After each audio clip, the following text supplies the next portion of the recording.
I've been battered and bruised, thrown to the wolves, dragged through the gates of hell. I've been bested and tested in the presence of fools, but I am still here to tell. I'm standing on my own. I get up when I fall.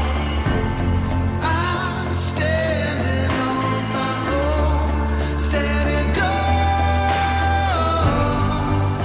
when fate's wind blows.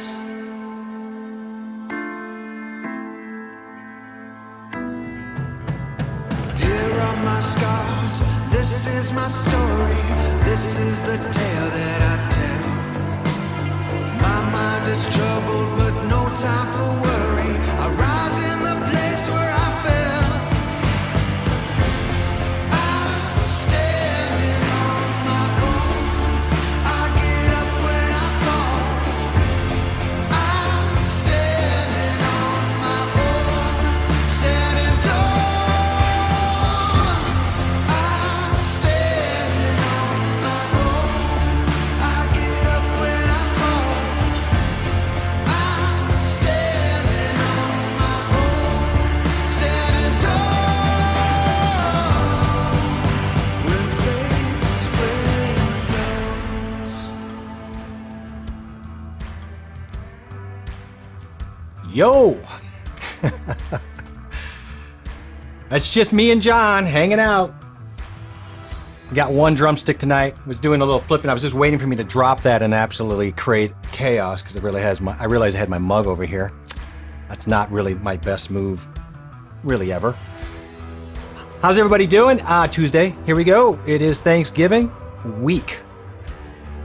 You excited for that? Yeah, by the way, I got a light here. You're gonna have to get used to that. I got a little shiny going on for a little demo.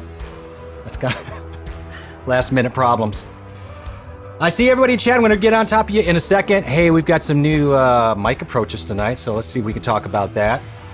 I'm also gonna give a little bit of insight into a new toy that I bought. And there goes my stick. There it was. I knew it was gonna end up on the floor at some point. Hope that was loud for you. All right, I'm going to bring my boy John in, say hi, and we're going to get moving. We're going to talk about a new toy I got this week called the Tourbox. If you don't know anything about it, we'll do a quick demo on it, see how that rolls.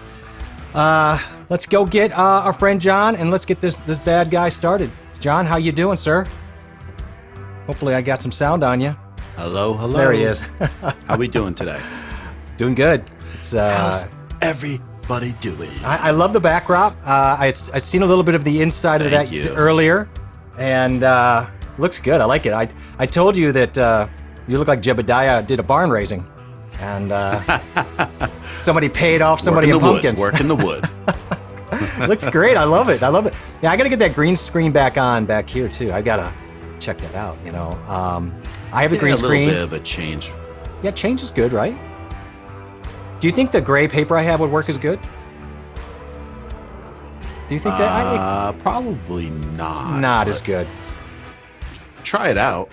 I mean, it works for other things, but I don't know if it would work out. So we got some friends here. Let's just say hi. I saw Dr. Rob was here early tonight. I don't know if he's still around, but let's put him up here anyway and just say hello, sir. And then Dr. Rob has the Wave XLR. We know we want to check on that journey. Cashew, second in here to say hi. How you doing, Cashew?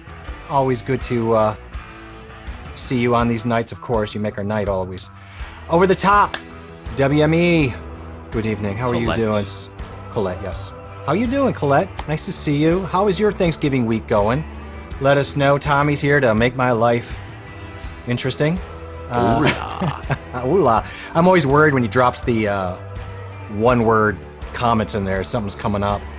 Sammy Superstar. I saw Sammy, dropped in here. It's good to see you. I heard you had a Thanksgiving spiel yourself, so hope you got a full leg out of that turkey.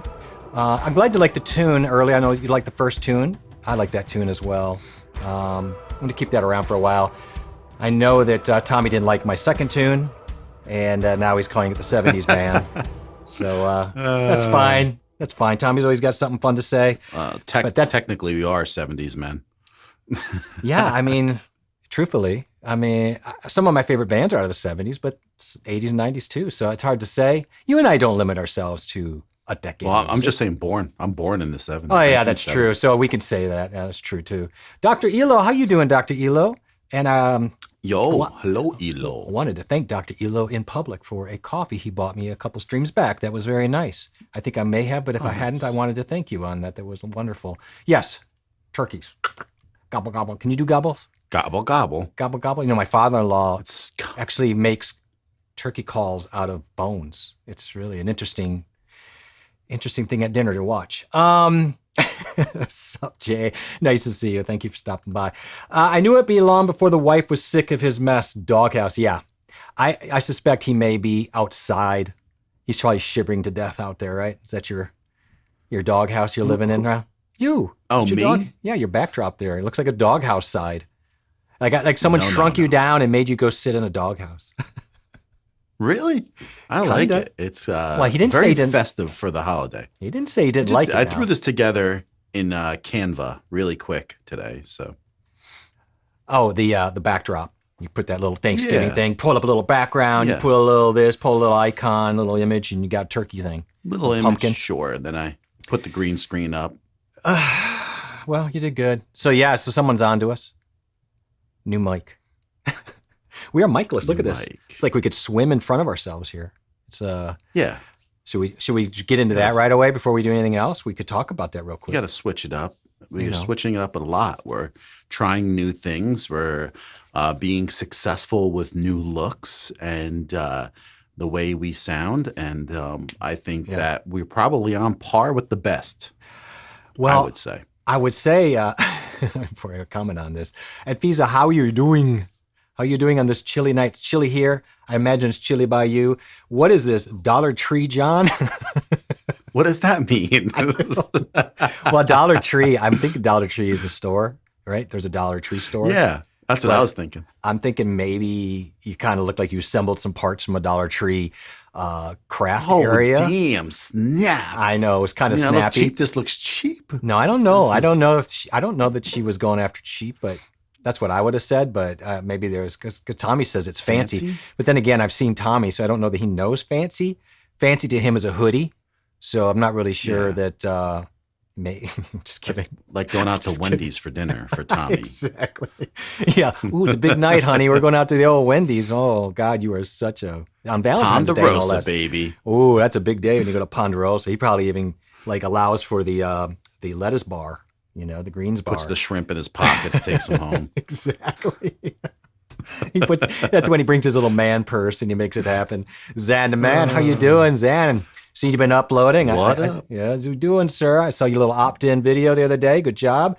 You're doing your deal. It's awesome. And let's get on that camera now. Get that Z1 up and running. Make that stuff happen. Yeah, the ZV1. That's up next. Do we have a back view of the pump? Yeah, could you spin the pumpkin so we can see the back view? Could you spin the pumpkins around? We want to see the back side of the pumpkins. Yeah, spin them around. Hold the tomatoes is fancier. It is. So we were talking about microphones, and so you and I are using condensers, and we made such a big deal out of the fact you got your Octava 012 last week, and then we went into the idea of VST3s recently with the Wave XLR, and I have a Shure 137. It's a couple $100. It's not that expensive. So then we did a stream on Saturday testing everything out, and we thought, hey, it sounds pretty good. I guess we'd have to ask. I'd love to know from chat. Many of you have heard us with the RE320s, and so if you can just get your initial feedback, we're okay. We're not too sensitive about it, but we'd like to know. These condensers are not easy. They're not easy to wrangle, given how sensitive they are, the type of rooms we're in. Sometimes I don't know, right? I mean, it could be a little more. Yeah, I mean, these are pencil mics. These are not shotgun mics. This is a hypercardioid mic that I have right now. It is. So basically, it's going to capture. It's great for the spoken word right now. This is perfect for what it's doing. So it's going to push out everything from not taking in any noise from the side at all, not even like less than a shotgun mic would. Yeah. And it's really going to just take out what's more in front, and it's a pretty narrow spacage that it takes it from. Instead of like the cardioid would be a little wider. A little wider, which is mine's a cardioid. Mine's going to be a cardioid, so I'm going to need a little wider breath. I would love, one of the reasons that I wanted an Octava was to have the capsule changes, and I still may do that because I think John hits it right on the head to narrow that focus a little bit more would be, I think, a nice option to have. Absolutely. These are perfect for untreated rooms. And so when we did our little test stream, we had one of our friends come in, Martin, who has a nice little channel himself in the UK. And so I usually catch him on the weekends. And we suggested a pencil mic for him, and he actually bought it and has done 2 streams already with it. And so he it fits his needs. And so it was for him. He got the Samson. What is it? The CO2. CO2. Yes. CO2. I think he bought a single one because he had an option to buy a single one, which was unique. Single one. Yeah. I think he said $56. $56. He actually really likes it. Yeah, he sounded good. I was listening to his videos. He sounded really good. What's that? My light took off a little bit. Oh, I know. I had an issue today with one taking off, so I get you.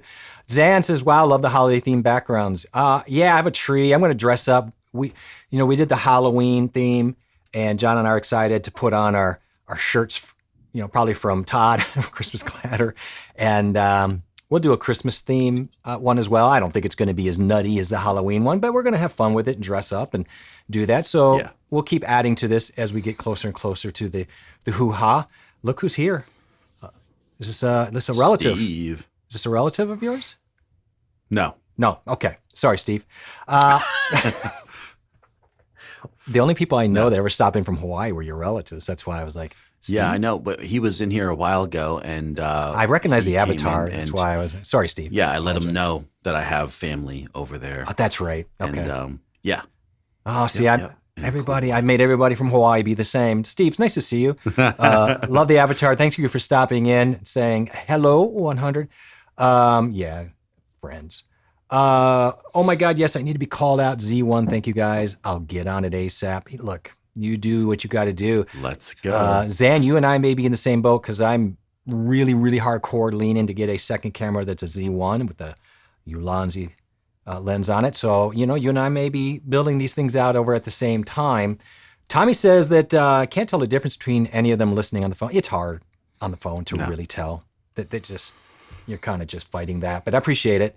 Yeah. I mean, maybe you could go downstairs, put a headset on, and yeah, on the phone. It sounds like almost like he's saying no different, right? Yeah, which is good sign. I was listening to my JBLs and the monitors here, and it sounded really good on those too. And that's how I really tell the difference. And I was like, I was really liking it. And I figured this is almost dialed in perfect, I would say. I really like your voice on it. We can't hear ourselves like it's going out because of some of the processing that we did put on with the VST3s. So we hear raw. But from our testing and listening back, I'm really happy with it. My only thing is technique. I need to not over push through the mic and let it do the work because it's such a condenser and I have a tendency to go nuts. Well, we're all inspired by you as well, Zan. Seeing you grow, get on that Z1. I'll get on my Z1, and that's going to be a big fun move for us. Is it me or Jeff look like he's been working out? I see those guns. I've been doing some working out. Yes, I started getting back. I did. I mean, I'm not going crazy. I'm not a lifter like John. I used to go all the time and do the deal. Like me. Yeah, I'm getting into some other types of things that I can do around here. I'm not going to go back to the gym. I haven't lifted weights in 20 years, people. 20 years. Well, I got rid of. I was at a gym for 10 years, and then COVID hit, and they're like, "Hey, you can either stay or go. You can get out of your contract." I'm like, "I'm gone," because I'm not going, and I don't know what's going to happen. What's going? And it was a great place, but I'm not going to head back there. And then I'm trying to do other things now as I go along. So at least somebody noticed. Thank you so much. My guns are still kind of tiny, but I'm trying. I'm trying to get these guns going. They're little pea shooters. Darren, how you doing, Darren? I bought the Revelator, and it's in the system as of 30 minutes ago. 30 minutes. Okay. That's fresh. So yeah, keep us up to par with that and what you think about it. The one thing I noticed is that a lot of people were hearing some hiss in the preamps, and so I'm curious to see if you have that, and then what you think of the headphone preamp also. Yeah. And then because generally those have a little bit of a hiss in them, but you don't ever hear that in the recordings. And then I'm just curious to see what you think about the routing software and how it's working. So keep us up to date with that. That would be great because you're the only person I know that owns one personally. So it'd be really interesting to hear about the routing. And as far as these mics go, what'd you say? You're about 10 inches away. We both really tried to keep them. If you see my pinky right here, so to my nose, it's probably about that distance. It's one of those things. These aren't great on being on top either. There's a sweet spot to condenser mics. I like 10 inches. I like about 10 inches away. I'm about a foot away, and you are? That's about right. Fine, yeah. That low end of your voice probably really carries nice. I think it sounds wonderful. Thank you. Colette says, Coffee Talking Tech, I love when you do video on just one tech. Nice video of mic, sir. Yeah, so I think they like when I come on and then I just hone in on one topic instead of what we're doing. Yeah, so I'm trying to, and that's what I'm trying to do a little bit with the live streams. When I come on by myself, I usually just have like one topic in detail. Focus in. And I try to just focus in on that. Plus, it's only a short time before I think like Jeff and I are trying to hone in where we're actually going to do recorded videos. I mean, my goal coming into the new year is try to get done 2 of those a month. And then eventually, if I start being real slick with my whole productivity, I want to try to get like 4 of those plus the live streams in a month. I mean, look, I'm so behind. Something tonight that I'm working on has been a lot of fun, and I'm hoping it helps, but ultimately, it's just pushing through. Darren says, not Thanksgiving Canada, but Thanksgiving to all of my American friends. That's always appreciated. Thank you, Darren. So I just wanted to put in here that Tommy was thanking, I saw Cashew for stopping and listening to our nonsense the other night. Cashew's such a, boy, we have a lot of people that are really community out there. They're really putting in time and really helping people and being a part of things. And Cashew would... Anybody here by now knows how valuable Cashew is. So, true that. What's this? What's this whoa clip? What is that? Whoa. We didn't clip, did we? Someone did, I guess. Really? Okay, maybe it was probably me. Brian Paul. Brian Paul is. Yeah, but we both have clip guard. We do have clip guard. I didn't. Yeah, I don't know. I think I got too close. I think when I went up to the mic earlier to show the distance, I probably got into too hard. No, it probably really clipped on that small phone speaker of his. Brian, how are you doing, sir? Good. I saw your Colts are winning. What's going on? Brian's around. He was recently, I won't give out information unless he wants, but I know he was on a family week, and I hope everything went really well and you had a great time. Zandaman says, I'm always grateful to John for helping me get off to a good start on StreamYard. I promise you guys, you will see me using the ZV-1 in December. No pressure. Oh, that'd be a great. We want to see. That'd be a great Christmas present for yourself as well. Right. So Steve says, shoots, call came in, time to go back to work. Plumbing left, gotta love it. Yeah, there's probably a lot of like, hey man, I know you're probably at home right now, but I got a water leaking in my basement.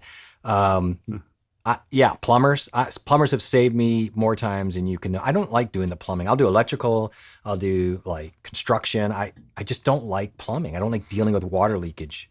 It's not easy to manage, honestly, especially if you have to solder the pipes or anything like that. No, it's a big problem when you don't get it right. That's for sure. It is, right? So, look who's here. Laquita Corey, blind guy's wife and their life. Yes, honing in on topic. One topic is cool for people like me that want to digest even a comparison of 2 things in one video. And it's true. Sometimes, we get used to the tech. Other people get used to the tech. And then they start going down. I've been guilty of it. And I'm doing like John, just trying to really stay a little bit more in a lane and then try to whittle that lane down a little bit more and more. Because while we may have gotten used to something, taking that information in and digesting that at you like that, it takes a minute, and it's a lot of information, and you don't want to talk over people. You want to talk with people. So that's always good to be reminded of that. I appreciate that. My live streams in general are not going to be like that anyway, because it's just going to be total. It's always going to be about whoever brings up whatever topic during the live streams. As they get hopefully bigger and more people have more questions about how to get better, which I'm surprised most don't, because I could see a lot of people could use some help, but well, they don't really ask too many questions. I wanted to put this up there. You caught me. So yeah, I meant the clip the video part where Jeff admits he likes 10 inches. Yeah, I think, let it go viral. Oh, boy. Make that happen, I don't care. Zan says, blind guy's wife and their life. We have some superstars in the house. Let's go. Yes, I like all these people in here tonight are wonderful. They're doing great. Everybody I see here is actually chugging along really nice. And speaking of a topic, I'm going to just dip into mine real quick so we have that. And if anybody has questions about the mics we're using, what we did to get them to sound like this, we spent a Saturday or Sunday afternoon, I can't remember now, working on that. And it was a joy. It was a lot of fun. And we did a quick little stream after. So, if you have questions about that or your own mics, or if you're new to what we're doing here, don't be afraid to say hi. Don't be afraid to ask any question about tech. We will stop, drop, and roll and make sure we get to it. We're not limited to the scope, but tonight I got a new toy. As I've been doing editing, I've always threatened to get an editor controller for Davinci and some other things. And not everybody here is with Davinci, but this will apply to you. So I'm kind of looking for that.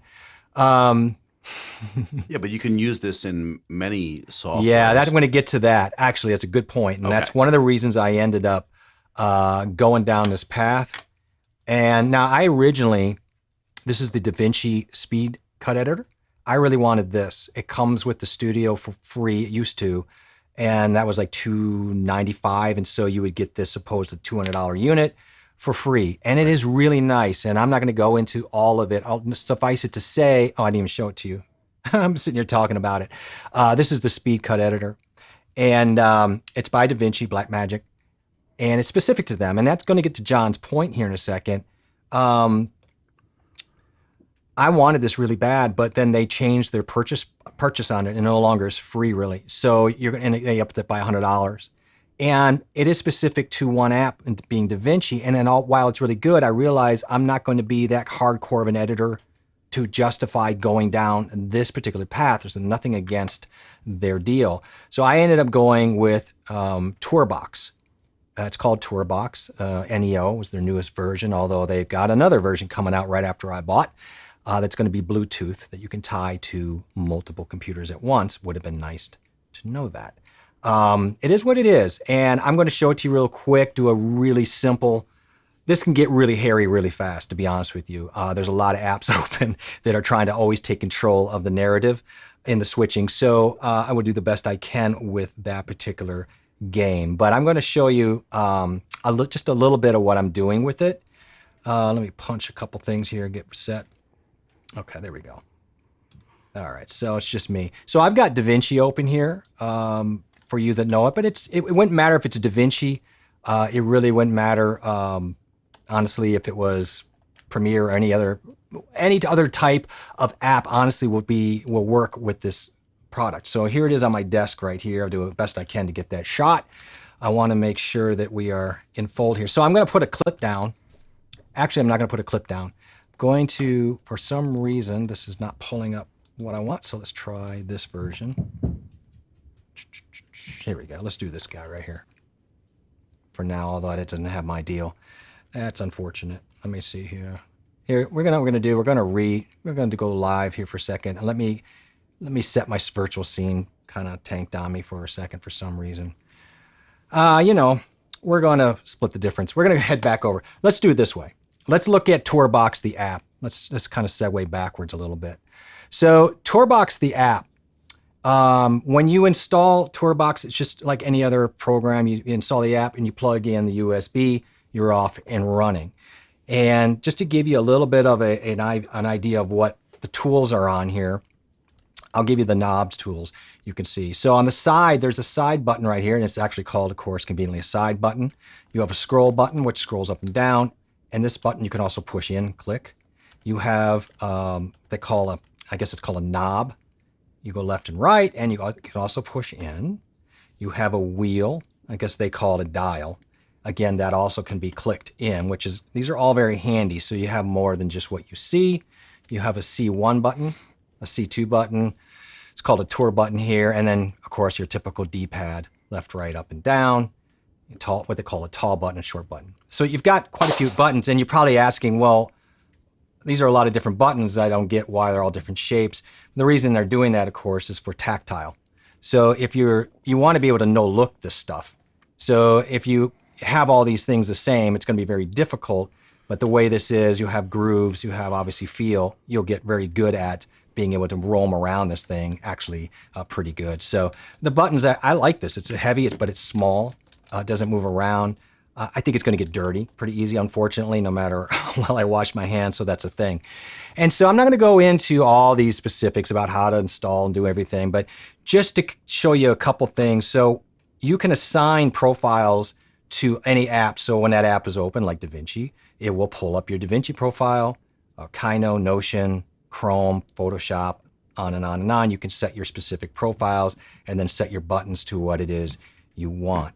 And then all you're doing is you push a button, like say push a button like this, it goes to the button, and then you set the keystroke or whatever commands you want to fire that off in that particular app. So a lot of you've done this already, either with keyboards or even mouse clicking, or you can do other type of controllers where you have to set, or Stream Deck, for example, with vMix, you're setting, keystrokes, right? So this is not the first time that's been done. So you set all this up, and then you go to your app of choice. Now, right now, my app of choice of trying to figure this out is going to be Davinci. See if I can figure out, if I can get our, I want to get my Davinci scene to have a camera. So let me put, you're not going to see this, people, but I'm going to throw a layer in here real quick, if you just bear with me. And then I'm going to take care of that real fast. I don't know what happened to my deal, but it is what it is. And we're going to move that down here. I will pull that over. You'll watch in real time. Crop this thing. And we'll go like, oh. And we'll get this guy over here. And I think that'll be good enough. We'll just get it out of the way. So, Nice. Kind of just chink that down there. All right, so we've got a deal. We've got a scene. We've got something to preview and cut up in the preview up here. It's a little bit of a video, just something I shot. And I'll give you an idea what I'm going to use it for. So my intent would be these buttons, for example, I set to in and out. So when I'm previewing, I can hit play. I'm not going to give you all the commands, but this is my play button up here. It would get very laborious and boring. But if I see a spot I like, or I can use the wheel to zoom that feed a little bit quicker, go where I want, and then I can hit it in. So you could do one frame at a time with that wheel? Yes, I can. Yeah, I can do one frame at a time. Gets really exciting. So I can go. So that's nice, though. It is nice. To hone that in, like to just the, you know what I mean? A little bit of increments is really nice. And so let's just go out until we get to about here, and I'll add an out. And then I've got it set up on this wheel. And now, I don't know if you can see, you probably, yeah, you can. See, this is my HUD up here. This is going to tell me what some of my keystrokes are right now. You can see copy at the top. Now, if I use a button on the left side, it changes that. Or if I use the top button up here. So you have like 3 or 4 different layers of pages that you can use depending on what buttons you press. So you have a lot of options underneath. That little thing on the screen is telling you what that 4-way pad is now? Yeah, so for my case, I'm going to want to, if I wanted to add this, you see insert. So I want to insert that into my deal. It's going to insert it into my thing, and I can go on to another one and add an insert. So if I want to go over here, I don't know, I'm just going to mess around, do a short one. I'll do it like this, and I can do another insert like that. And to your point, if I choose a clip, this wheel down here, that gives me a nice one nudge at a time move, or I can do it quick. So it gives me a really smooth feel if I want to do that.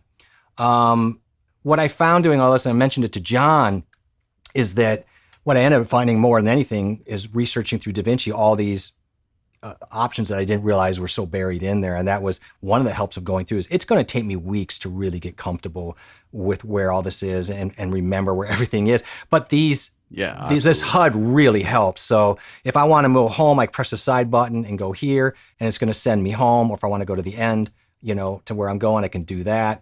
I can zoom in and out using my tall button. Even Jeff, if you start out just like how when you're mousing it and you're just doing simple cuts and pastes, you know what I mean? Yes. Like now that you could just be so precise and just hit the button, and not have to go and click the, because a lot of people aren't really versed on the keystrokes on the no, they're not on the what am I trying to say on the whatchamacallit?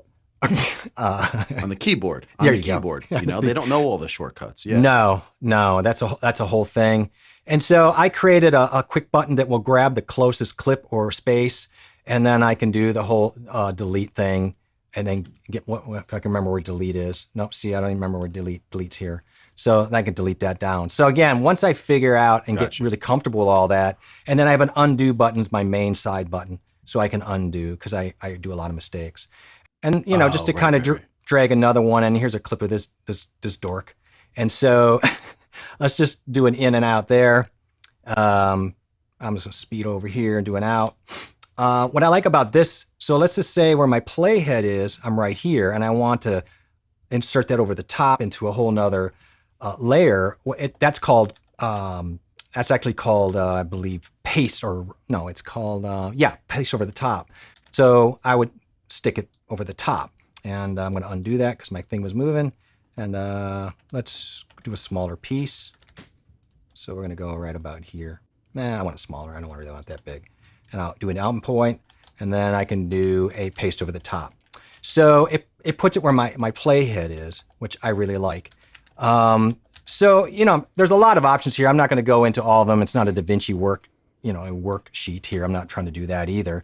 But I really like that. And one thing I really like, John, is a lot of times we have to loop. And really what I like about this too is I create an endpoint, I want to loop, and I go to here. Now I could just hit play. That's a general play button. But I have it set up to where when I, let's see here. Let's see, I figure out where it is.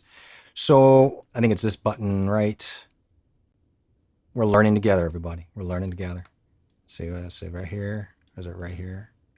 I'm trying to find it right here. Nope, right here. Where's my loop button? I thought it was here.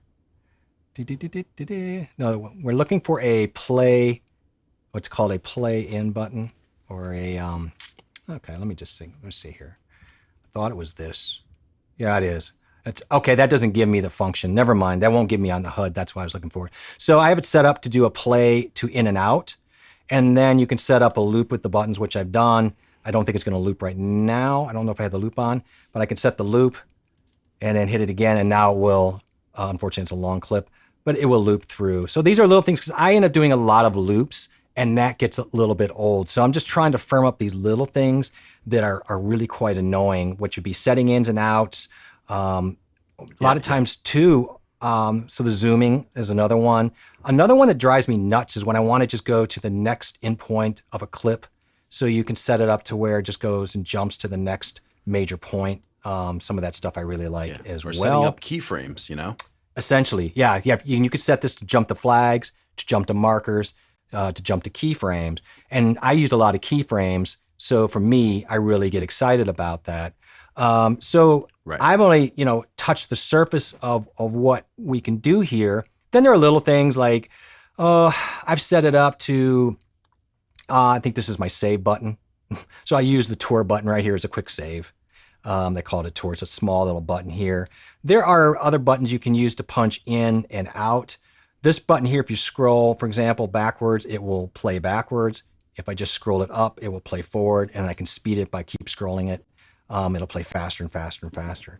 So it depends on your workflow. Like everybody has a little bit of a different workflow. And so that's where things can kind of, it's going to divert to what I want as opposed to what you may want. But I will tell you this, I've only had this for a couple days, and I'm really digging the controller and what it can do. I've dropped it into the Notion app, and that is already working really well for me. I have dropped it into my Kino, or my Kino, which is my ingestion of media, where I actually cut up my clips there. And my Photoshop would be next. So again, the reason I like this at $160 new as opposed to the Speed Cut Editor is, well, that's $300 and it only works with Davinci. Exactly. You know, this is $160 and you can use it with anything that uses keystrokes. You can set up as an app. Now, what can happen, especially early on, even one app is going to take you, I say it takes 2 weeks of using something, you know, almost every day to learn a skill like this, depending on how quick you are at learning. But the problem is if you don't set up consistently for some of your apps, you might get turned around. But the HUD does really help you. You can really figure things out pretty quickly. So for me, this is a no-brainer. I plan on doing something a little bit more in depth once I get really comfortable with it, and I can work through a whole sequence of it and go, okay, here's why I think this either is really going to work for me or it's not. I'd say right now it's really working for me, you know. Yeah. I would say there's no doubt that this will work for anybody. It's kind of one of those things that when you incorporate it early, the better it is, because then you're forced to roll with it. But the whole idea is to get better at this, and everybody can set it up different.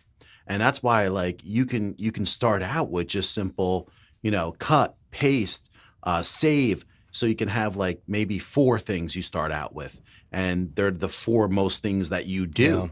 And then eventually add one more thing, and then you find yourself, you know, speeding through a lot of stuff. And that's what makes a really big difference later on. It's like anything. It takes a minute, and a lot of people, they're like, oh, I got to just work, or I don't really, it's taking too long for me to get comfortable with it, and they give up on it too soon. Just a little bit, 10 minutes every day. Do something, pull it. Like in my case, I'm just pulling any videos down. Now I have videos to make, so I've got no excuse, but just pulling clips down and playing, trying to create something really quick. That can go a long way. Zan says he feels smarter after the show. I don't know. Sometimes I feel like I'm numb. No, I'm just kidding. Thank you, Zan. That's really nice. Flipping Sports, how you doing, sir? Good to see you. Hope your Thanksgiving week is going well, and hope your night is not as cold as mine. It is cold today, bro. Steve says, I don't want to go. I'll be listening on my job. Yeah. Take us on the job. Okay, Steve. Put in the little Bluetooth buds. Put your buds on your buds, and it's all going to work out. Yeah. Dr. Rob says, have you all gone to the new mics exclusively? Nah, we never exclusive. We're never exclusive to mics, are we? I think we're always going to be rotating around. I answered him in the chat. That's fine. I was trying to keep up a little bit. I know. It's fine. I'm going to skip over. And if I skip over you, it's nothing personal. It's just that I'm already so far behind. You can circle back around and ask it again if I miss anything. Brian says, having a knob can be great for scrolling footage. Does it go faster when you turn it faster, or is it one speed only? It's only one speed that I can see. I can make it go faster. It goes pretty quick, actually. So as far as the knob, you can make these knobs go as fast as your fingers will take you. That's the best. It doesn't have an auto incremental increase. I imagine the professional ones do, where you're like zip, and it goes really quick. This does not have that, but you can get really, I'm shocked how fast you can move through stuff with it. I'm so fancy. I'm so very fancy.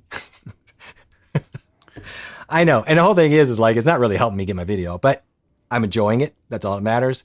And it's going to make a difference. Oh, speaking of Christmas, there he is. There's our Todd. Clatter. Hey, Todd, you're going to be very happy to know we're going to do our Christmas thing. We're going to dress it all up back here, put on your lovely shirts you donated to us. And so keep your eye open for that. I want to see what Todd and Dan see and everybody thinks of our mics. Yes. And so Brian Dan may have walked. Like, did they catch up? Did they catch up in chat, or should I? So for those who just stepped in not too long ago, we are using condenser mics that we threw up over the weekend on our Wave XLRs. We're using VST3s plugins to help maybe the sound nurture a little bit.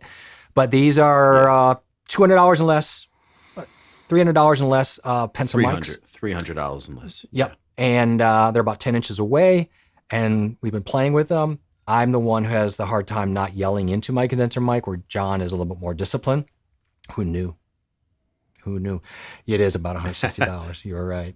Can you play Xbox with that? Yeah, Yes. it's 5% off right now on eBay. I mean on Amazon.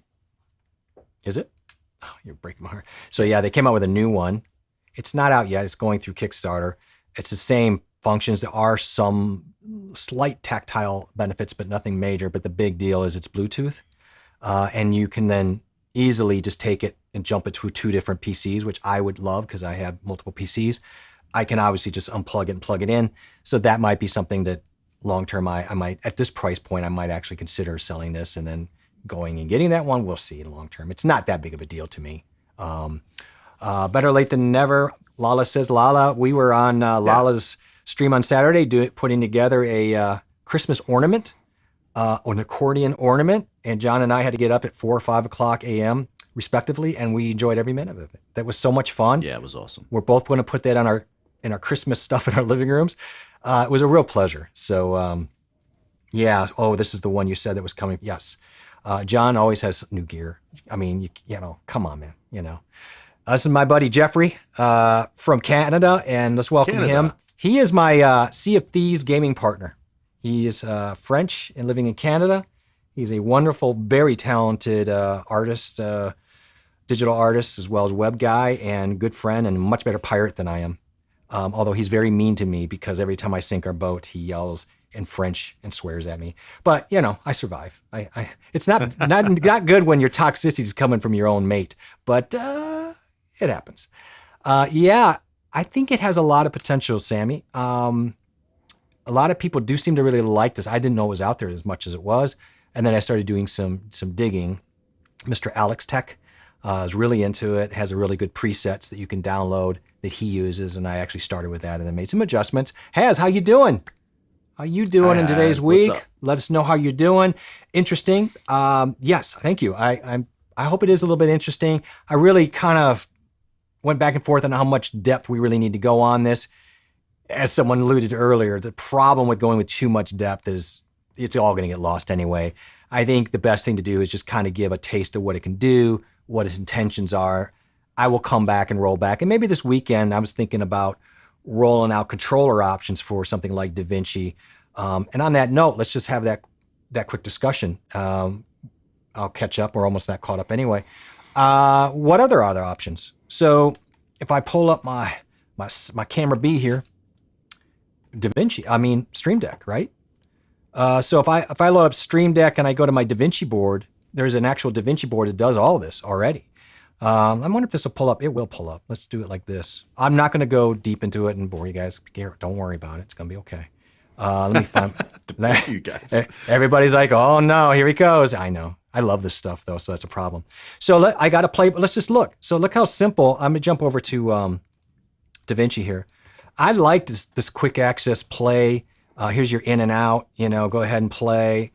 Drop in and out. I had to clear. Drop in and out. I really like how simple this stuff is. It's actually pretty cool. Go to the beginning, go to the end. In some ways, it's almost easier to learn than going through a controller. I'm starting to develop a second board back here, which, you know, that'd be kind of nice. I don't even know what I've got going on back here. I guess some stuff.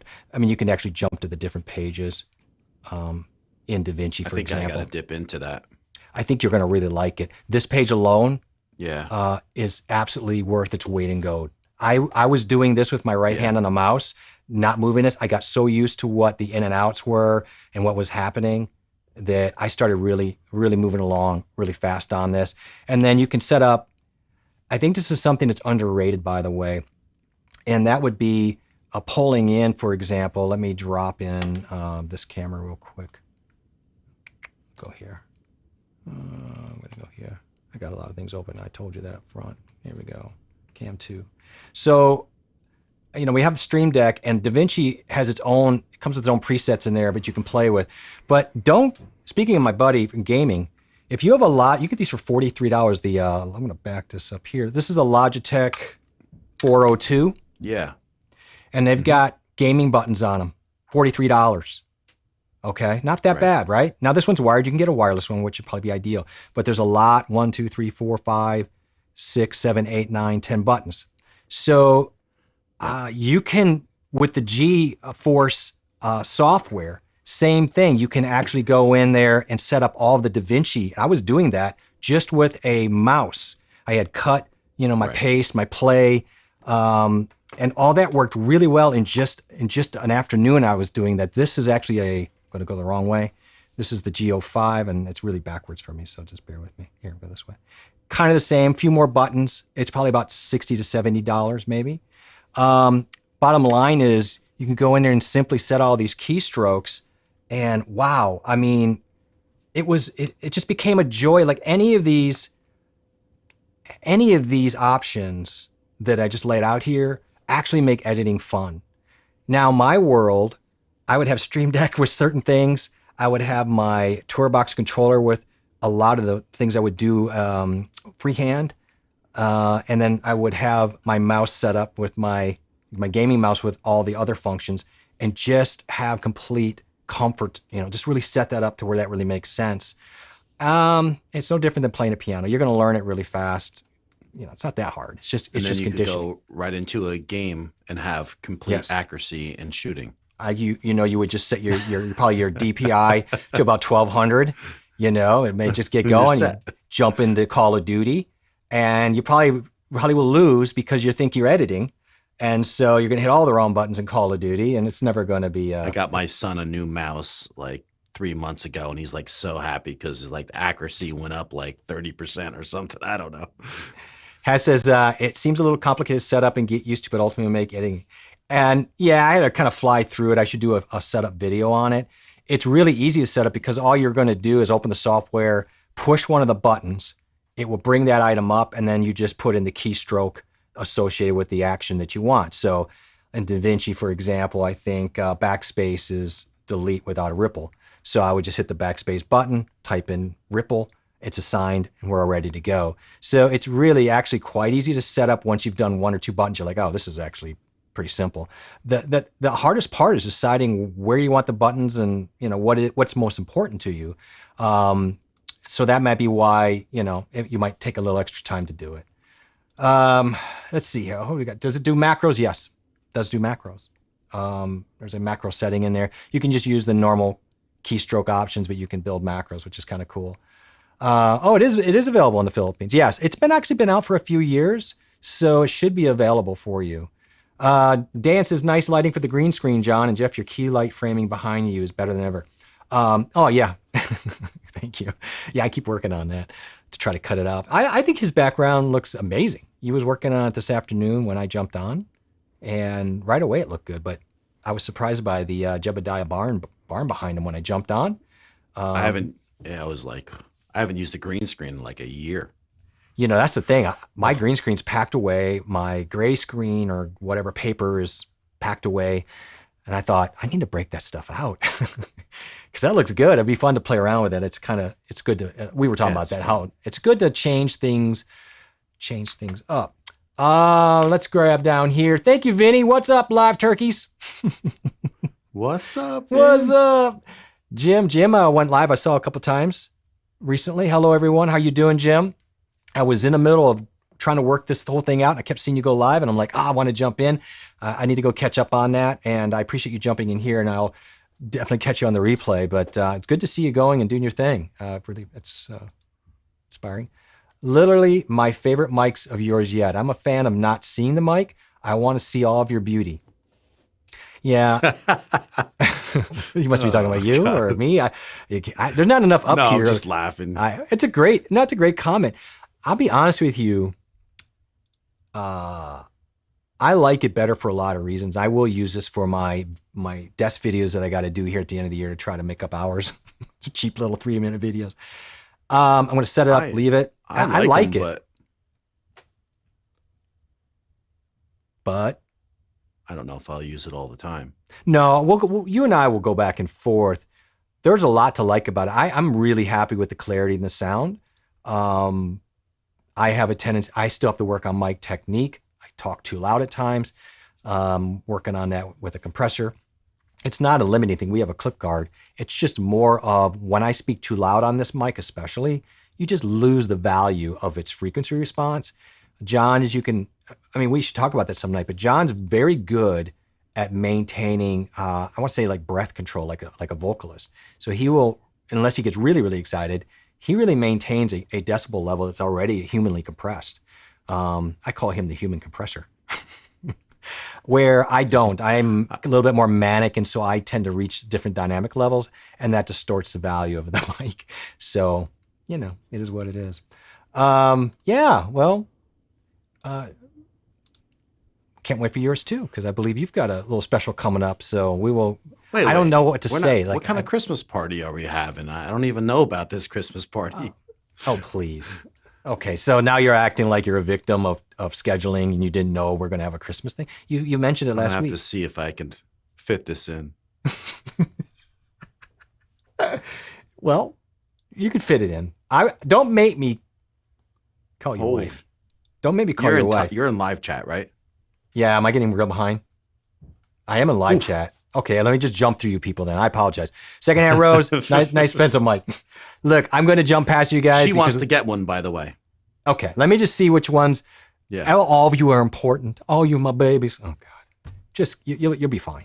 So just know I'm going to read them all, but I am going to have to jump through these in order to get a little bit more caught up. Although I'm at the bottom right here, so I don't know. I think mine was actually skipping past a lot of that stuff. You're not at the bottom. I'm not at the bottom. I see that.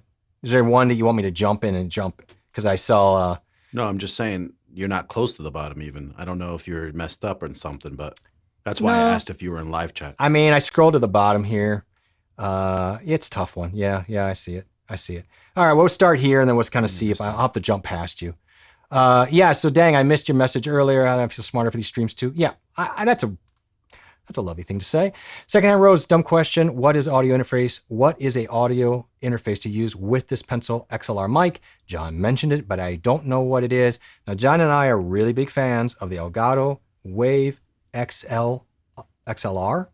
Everybody's using that, not to be confused with the Goal XLR by TC Helicon. This is the Wave XLR. It's a very small unit.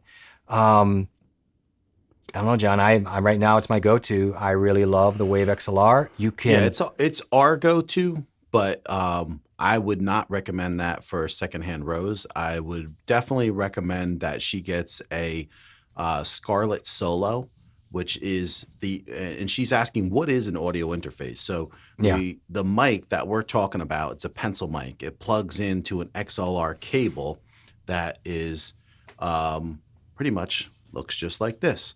And so it's a three pin cable. The mic plugs into the back. This plugs back into the mic, and then the other side plugs into the audio interface. And so then if you just had a simple audio interface, your mic would be connected and you would have knobs to be able to control the audio that's going out. And that will give you a nice clean preamp. It's going to be, these are better mics, and so you'll sound really, really good. Or you can just get a USB mic, and there's different USB mics out there. But this is something that you're definitely going to have to see what you would like, and different price points. Because remember, a simple USB mic is plug and play. This is a audio interface with an XLR mic is one step above. Then the Wave XLR that we love is definitely for a person that is like a little bit of an advanced streamer, because there's a learning curve with the audio routing that can be done with this. Yeah. So you have to look up. I would definitely, you have YouTube, just jump in there into YouTube, look up a Scarlett Solo audio interface. There's a million videos on it. And then you can go and just get a simple USB mic though too. But she's liking the pencil mic. She even mentioned it. Yeah. So I think she wants to get works with that Samsung pencil mic. Yeah, and just in all this though, audio routing is also an issue. So the Scarlett's not going to handle that. So if that's an issue for you, then I think the Wave XLR is going to be your best option. You know what? I agree, but I don't agree with this as far as nothing beats learning all the keyboard shortcuts. I mean, they really are helpful. But I do think in editing, especially, the right controller is actually going to save you more time than the keyboard.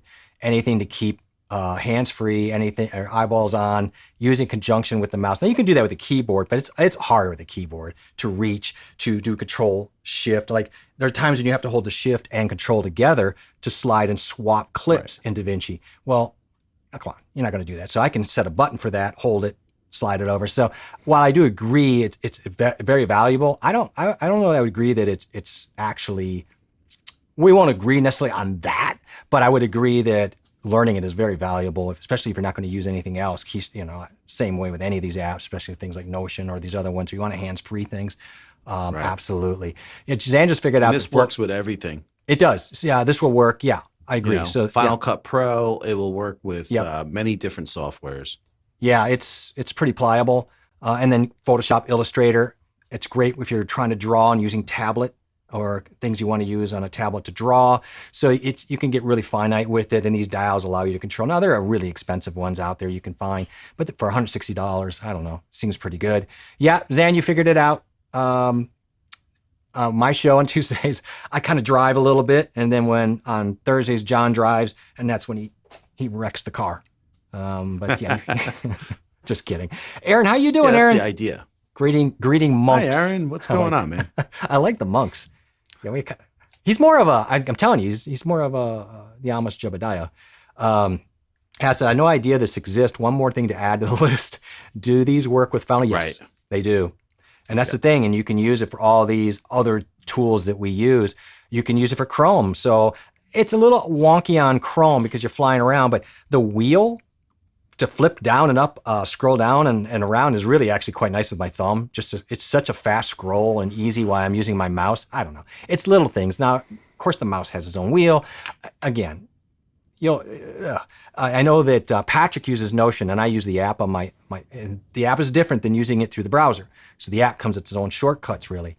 And going through there and using the wheels on that to go through all the grids, especially large grids of database in Notion, to dial in is dreamy, as opposed, because Notion's a little wonky on how that works in my world. But Ian, how you doing? We saw Ian on Saturday. She helped us make our wonderful crafts. I appreciate you for helping us out. And John and I did not draw blood. We did not glue our fingers to our eyeballs or anything. We did really good. I thought yours turned out beautifully. You know what we do on our Christmas one, or maybe on Thursday, we should show everybody our final product. I don't have it down here. So maybe Thursday we'll show everybody what we made. That would be a lot of fun, actually. So again, thank you so much for that. Yeah, he's using his green screen. Of course he is. He's got to be that guy. Yes. Jim says, I didn't realize that I had to hit the end stream icon. I thought that leaving the studio end of the stream, I'm just doing it for fun. You're not the only one. I have walked out of streams and John's like, you might want to end it. I'm just saying, you're still talking. You're just, And by then I had already ratted out my family, talked bad about my brother, No, I didn't do that. Mommy says, I think of all the mics that John and Jay for my novice years sound great. I think, here's the thing, John. I think why I think this gets received so well is the way we have them set up has enough of the low end. Yeah. But the clarity, especially for smaller speakers, buds, it's going to be less boomy and I think clearer. I could be wrong. You guys can tell me on all these different devices. She's saying all the mics we have. You know what I mean? So like it could be a $20 so she's mic, not and if you're using it right, it's going to sound better. And that's the whole point is a lot of people are not using their mics correctly or they're not using the correct mic for the application. And so then, I don't know. They're just not going to sound as good as they should, really. I wouldn't be surprised if people like generally these more than actually the 320. No, I'm not saying that they're not going to say they sound great. I think if they had to listen side by side, some people on some devices might find this more palatable. I think it just depends on, how much low end that you're getting cycled through on what you're listening to. I'm just throwing that out there. I think they could care less about the sound. I think they're gonna. When it comes to, I think they're gonna be like, oh, I like it because there's nothing in front of us. That's what. Do you think that's the deciding factor? Do you think that really is? I think. Tell us, chat. I mean, I let us know. think that most people wouldn't care if we you might use be right. this or our bigger mics. I think that most people will be like, nope, I just like it because there's nothing in front of you and I like that visual. But me personally, I like sounding better on the bigger mic. But this just goes to prove how good we can sound. And hopefully we sound as good as we do with our test stream, because I thought that was outstanding for the mics that we have. So that's a good point, that some people may actually make that decision based on more of an aesthetic and what they prefer even. Oh, and absolutely. I believe a lot. I'll be honest with you. I'm kind of liking not having my, now you and I are different. This is John. I talk really good. I have the best low voice on YouTube, and I don't blow the mic out like my manic partner who's always doing this, and he's hitting things and he's knocking stuff over. And, so for someone like me, I might need something a little bit more free rangey, where you could live, a little bit more in a confined space and survive. Brian, I want to answer your question. You seem more relaxed without it in front of you. I do. I've noticed this too. And I noticed because I'm like a magnet. I keep leaning into the 320. So I think there is something more relaxed to not having this distract me.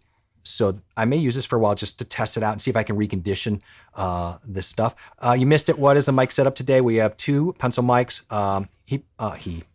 John bought the Octava 012. Really made me mad last week because that's the one I wanted. And he didn't buy me one. Made me more mad. I don't understand why. I'm his bestest friend ever. Vinny, sorry. And I have a Shure 137. And so we put them up, these condensers, and we ran them through the Wave XLR. They added, as you know, the VST3s. We put some on there, a few, tweaked them up. Yeah. And I think they sound pretty good. But Brian, we want to know what you think, because you know what's going on. So go ahead. You have a question? So just remember that the Wave XLR doesn't have VSTs. Is what it is they added the ability for you to add VSTs. Yeah, I may have butchered that. You're right. Jeff did this a couple weeks ago, and it's only been out for, I believe, only about 3 weeks that you can do that. And so he had the VST3s. He jumped into that, and I would have loved to, but I didn't have the VSTs at that time. And so then I got some VSTs plugged in, and we both worked together. I believe it was on Sunday. And we spent a few hours, doing that. And then we did a live stream, and we tested them. And I thought we really pretty much dialed them in really nice for where we are. Yeah, I mean, the truth of it is we both have some fan noise. I have humidifiers and things. And so the big one was the NS1 plug-in, which, again, I'm just going to tell you, please, if you're going to buy a plug-in, make that your plug-in. Right. And for those, and that was our selling point. Like, go watch the stream also from Sunday. And then the point was, if you go and get this plug-in along with a pencil mic, the Samsung CO2, right? That together is going to give you a great sound and mic, because it's got a little bit of room noise, and having this plug-in will take that little hiss out, which does a nice job. Absolutely. And Vinny, yes. There will be no stream on Thursday, but we're going to do something on Friday, right? Friday, maybe morning. It's going to be Friday. Yeah, I think we're going to decide it's either going to be 11 a.m. Eastern time or 12. So 11 or 12. I should have something up tomorrow telling you the time, 11 or 12 on Friday. Okay. You know what, Sammy, thank you. I know you love mics. Thanks, Sammy. You listen to all of these. You have a lot of opinions on them, and thank you for these condensers are a little difficult to dial in at times, especially with untreated rooms and air ducts. Jim says he was experimenting with StreamYard last night and surprised 2 people join chat. Well, awesome. I love that. Nice. We'll be sure to jump on there too. Yes, I discovered using Firefox YouTube. Let me do more things. Yeah, I have not messed around with Firefox in so long. Ken, how you doing? If you're still here, because I'm really behind. Ken, Packers lost. It was a terrible day to the Minnesota Vikings. Ken is a Packer fan like me, and it is what it is. But we will trudge on, my friend. It's good to see you. It's always good to see you. And by the way, the Elegant Farmer you mentioned, I'm going to be heading there, I think, soon. Zanman's heading out for dinner. It's about that time. I get that, brother. Sam, thank you That so is much for true. stopping. I appreciate that. When did John get the green screen? Well, it was a while ago, right? Your green screen? About a year and a half ago. Yeah. Yeah, it's a while ago. It's like one of the first things you kind of pick up as a streamer. You're like, I need a. Yeah, I got I it. need a Well, green I screen. was using it for my son. So when we restarted my son's channel, so about a year and a half or more ago, I got this. Yeah. You know what I've noticed, and what happens is this doesn't automatically scroll up, and then all of a sudden you do a little click at the bottom, and then it shoots up 3 pages of notes. So it's just one of those deals where I can't trust the bottom, because once you hit the bottom, it jumps up too much. Jim asked John and Jay, how long have you known each other? About 6 months. April of 2021. Yeah, 7 months or so. Yep. Yeah, it's just noticed a green screen too. Feels like 7 years. It feels like 7 years. I feel like we need a separation. We're over 60 streams, by the way, so that's awesome. Oh yeah. I know Brian does like the Darth Vader mics. They are nice. They have a look and a vibe to them, and they added a little extra of that low punch.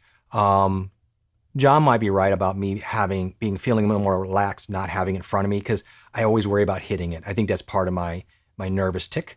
But I love that RE320, so it's definitely not going anywhere. Your voice sounds great, studio type of sound, and the clarity of your camera is really awesome. Thank you. Thank you. And you had one of the best ever ornaments on Saturday. Wasn't John? Yeah, ours weren't bad, but I was telling my wife how talented she is. Yeah, much better than my wife. I would be like just screaming at it because my brain and eyes don't see it, and I think I have to. Yeah. No, there is something to it. Like Tommy has that. Like he's very good also. He's good at sitting still. He doesn't do like me though. He doesn't. I am type A. I'm a little fidgety, and I'm working on it. But Tommy's very good at staying kind of stoic, like John. I mean, if you guys are in the same room, people might think you guys are statues. So, but where, me, Not when I'm in a room, only when I'm streaming. This is a good point, Jim. I was more concerned about the sound than the clarity. I think that's true, and it should be true. That would be the first thing that I would really care about as well. Me too. Yeah. So, Sammy, you've been using pencil mics for many years, and it sounds great. So appreciate it. Yes, Brian. No one sounds better than us. Yeah. Is it a competition? And you probably already heard, but yes, we're running VST3s on these, on the Wave. So on the Wave XLR. Now we're using, it's Wave Central plugins, which is it's not made by Wave XLR, so don't get them confused. But to John's point, I may have alluded, they didn't include VST3s. He's right. They only made it so you could use VSTs with them. So but you can use them. I think that's huge, because in my case, where I'm such a big fanboy of the Goal XLR, and I still am, you can't add VST3s. They had their own built-on digital processing effects, which weren't bad, but I gotta tell you, they take a way back seat to the ones that we're using right now. And if you can't use an NS1 for $20-some, it's a deal breaker for me. I've gotten to the point, John, I don't know about you, I'm trusting the sound enough that when I do my sit downs here, like kind of what Dan does and others, I'm going to leave the processing on pre-production, and I'm going to leave it go. I'm not even going to sit here and run raw audio. I'm going to see what happens. I'm going to let it run, try to firm up my audio flow with my Davinci, and not have to. Why do it on the back end? And I'm going to try that out. See what happens. I wouldn't either. Absolutely. Yeah. It just saves you more time later on if you're EQ'd up beforehand. So. Yeah. I mean, some people are like, oh, I'm like, this isn't like the recording of a symphony where half of them are going to break, they go do something. This isn't the last Elton John thing, although I was supposed to be at his last show, and then he goes 400 more. So this is one of those deals where it's a YouTube video. So if somehow I misjudge and I didn't get it right, we'll survive and tweak it up. But the truth of it is, if I can save on flow and have this mic preset for sit-down desk for stuff like recording, oh man, I'm all about it. I think I'm going to go ahead and do that. So Brian was asking if it comes with different patterns, cardioid patterns. I'm sure I missed all that. There. I'm sure. Oh, did I? No, you just had it up. Yeah, you just exited it. But it was that same question. Okay, yeah. My mic does not change. It doesn't change patterns. My mic has 2 settings, 3 settings each. Mine will increase dBs out of the gate. It will drop -25. And it will allow 3 different frequency patterns from flat to roll off to a little bit more, high end. So it gives me some options. And so I played around with that. So you got some EQ options. I went with the best I could find raw with my voice. And then I set that, and then we went in and started adding NS1 and went down the chain. Now, I want you to keep in mind, it is kind of important, the chain. Wave XLR talks about this. The order of your plugins actually has an effect. So you have to be a little bit careful how you're managing that. But that's no different than with Davinci. It's true too. How you set up and do your plugins actually kind of does matter. So you want to be careful with that. In OBS too. Yeah, really in anything that you're using, these the staging order of those do come together. So if you go ahead. You're using a cardioid pattern though. Right? To answer the question that I so stepped behind, I'm using cardioid. You're using hypercardioid. And mine's a hyper, and I can change mine by screwing it on and off. Yes, and then I have a -10 dB thing too. I can screw on and off. So you can use the capsules to get around that, where I have flip-off switches. I don't know. I really like the warmth. I don't know if that would work for my voice. Again, it's really difficult with your voice because you could make an ice cube sound warm. But for me, I really like how the Octava does lean towards warm. And I think that that's something I would like. And I do like the capsule options. So for the price point, I might actually consider that. I do love the Shure 137 though. I think it has a lot of value. I have it, and I think it sounds great. If you put the chat on its own monitor so that it's the full height of the screen, then scroll to the bottom, you have so much more time before they scroll. Well, that's what I'm finding. Okay, got it. So if you put it on its own monitor so that the full height of the screen, well, that's interesting. I don't have that. It's funny, I have 3 monitors, but I can't really put it on its own monitor, so to speak. I can put full height, but you mean I have to maximize it to make that work, or can I just put it all the way up and down on a monitor frame? I got it. You know what, Tommy, thank you for that, because I need to figure that out. There's something's going on, and I'm misusing this.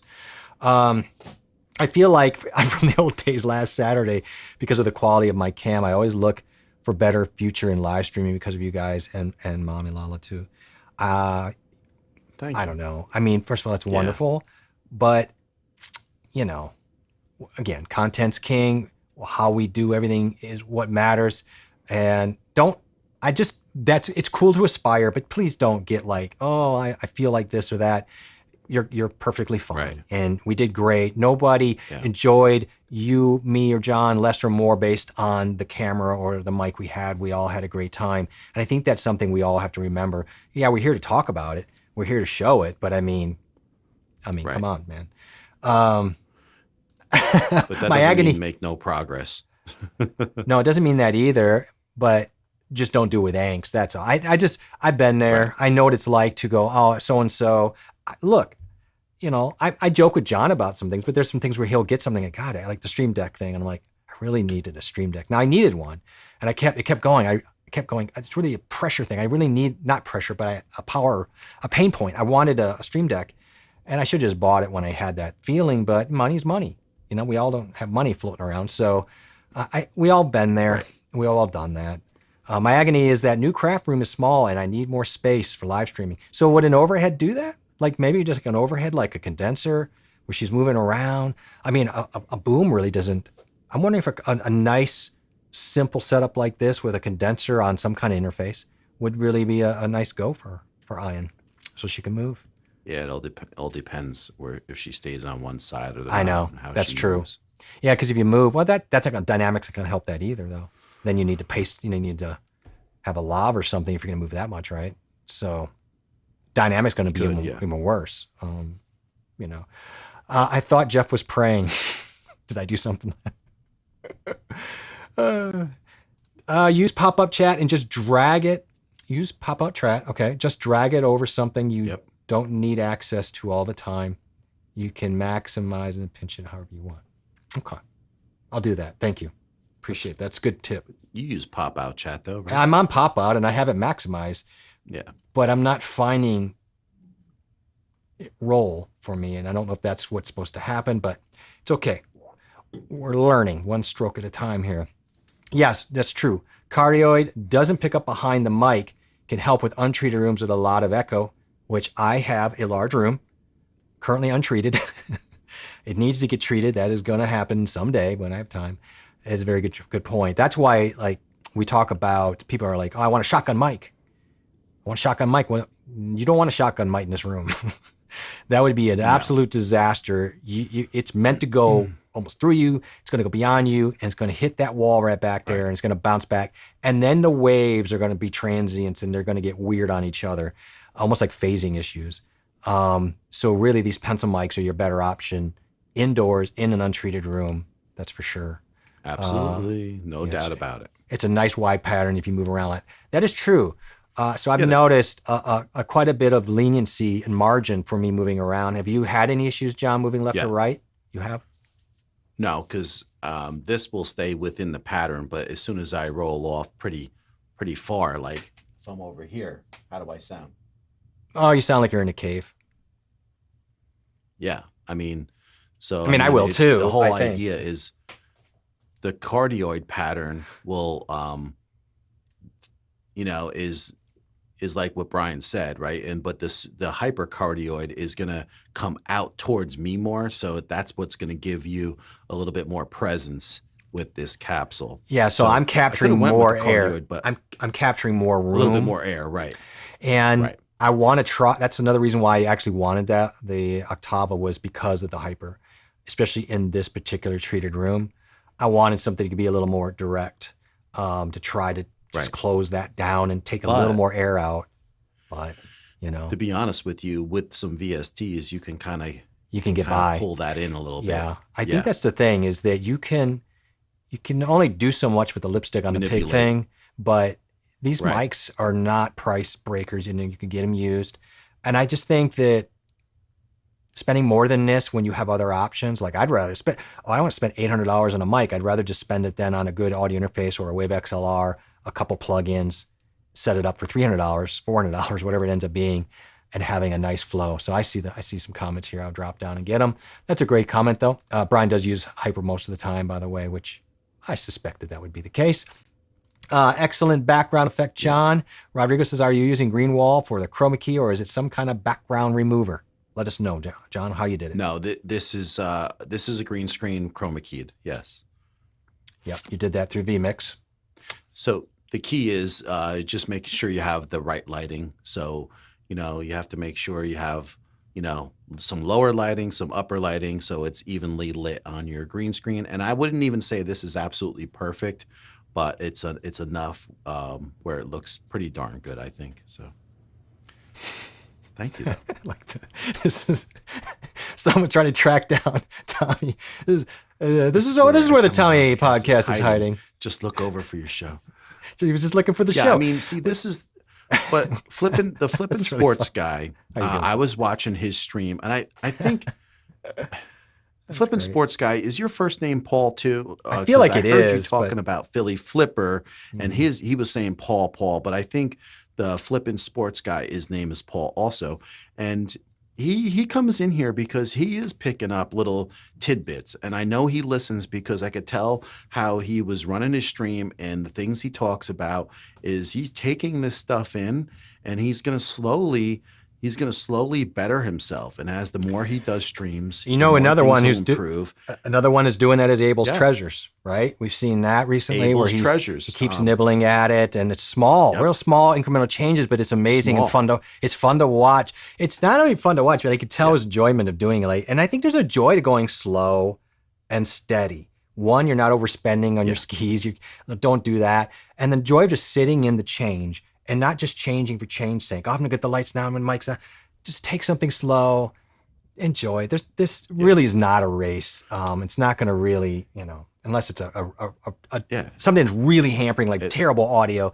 It's not something that's gonna hold you back. So take it slow and enjoy it. Always talked about, and even he said in his latest stream, is that even if he can improve 1%, right? And so he just wants to make these small improvements, and we all have we all live in different parts of the country where our internet's not as good, or this may not be so simple, or maybe the house that you're in or the apartment might not be so simple to have a direct connection. Yeah. So we just start with these little things. But I just love it where I actually see people starting to incorporate some of the small things that we do, and they just take bite sizes and then incorporate it. And that's the idea of making those improvements. And that's what we do with other channels and information too, right? We just try to go, oh my, what are we lacking? And we always say to each other, just because sometimes we do it too, we're like, oh, I need to, or you'll say to me, just, there's no rush. Just do something small today. And I've been doing that with vMix, just small little changes. Don't get overexcited about trying to do too much. And it's just better to remind ourselves and each other that that's the way to go. Blind Guy's wife and Laquita and Corey say, speaking of pain points, I'm still pretending my laptop webcam is a glamour shot type situation. Talk about smoke and mirrors. We've got that glamour fog. You know, here's another trick. You remember Dynasty in Dallas? So you remember Dynasty, that show, Falcon Crest, way back when we were young kids? Falcon Crest, yeah. Remember that show? With, I think, what was the woman that was really Lorenzo Lamas. No, yeah, but there was the Morgan Fairchild. Lisa Hartman. God, am I old? Morgan Fairchild. Morgan Fairchild. And I was young, and I'm like, I have a crush on Morgan Fairchild. And her big blonde hair. But they used to put Vaseline for like some of those older actors. They put Vaseline on the screen. That's the old trick, right? Or some kind of film that looked like that, and it would just rough things out. Yes. So that had me thinking about that. Just try some Vaseline. Just go get some Vaseline. Don't do that. You'll never get it off the lens. But that's kind of that effect. Aaron says, I want to be able to walk away from the Rode mic when recording. I'm considering a wireless mic. The new wireless Deity mic looks good, cheaper than the Rode mic Go 2. Now you have the mic Go 2, don't you, John? Am I wrong? I have the Rode mic, the wireless Go 2, and just that did drop down like $20, and just keep an eye on that. It was like I think it dropped down $20 or $30 right now. Okay, and so that's like $270-ish. And but you know, if you can get a Black Friday deal at $250, but just remember it's two of them in there, you know, and so I just don't need to. It's the best one out there. It is nice. I'd like one to try that out because there are times I think I might want that around here for different things. So I'm not ready yet, but so he's using the Rode mic right now. I'm considering oh no, he's got the Rode mic. Okay, so he's considering a wireless mic. He's got the pod mic. That's right. Oh, of course, yeah. I saw Rode mic, but he meant pod mic. Okay. Well, let us know if you get either or. Let us know because I'm very, very interested to hear how that goes. I think that's something next I want to do.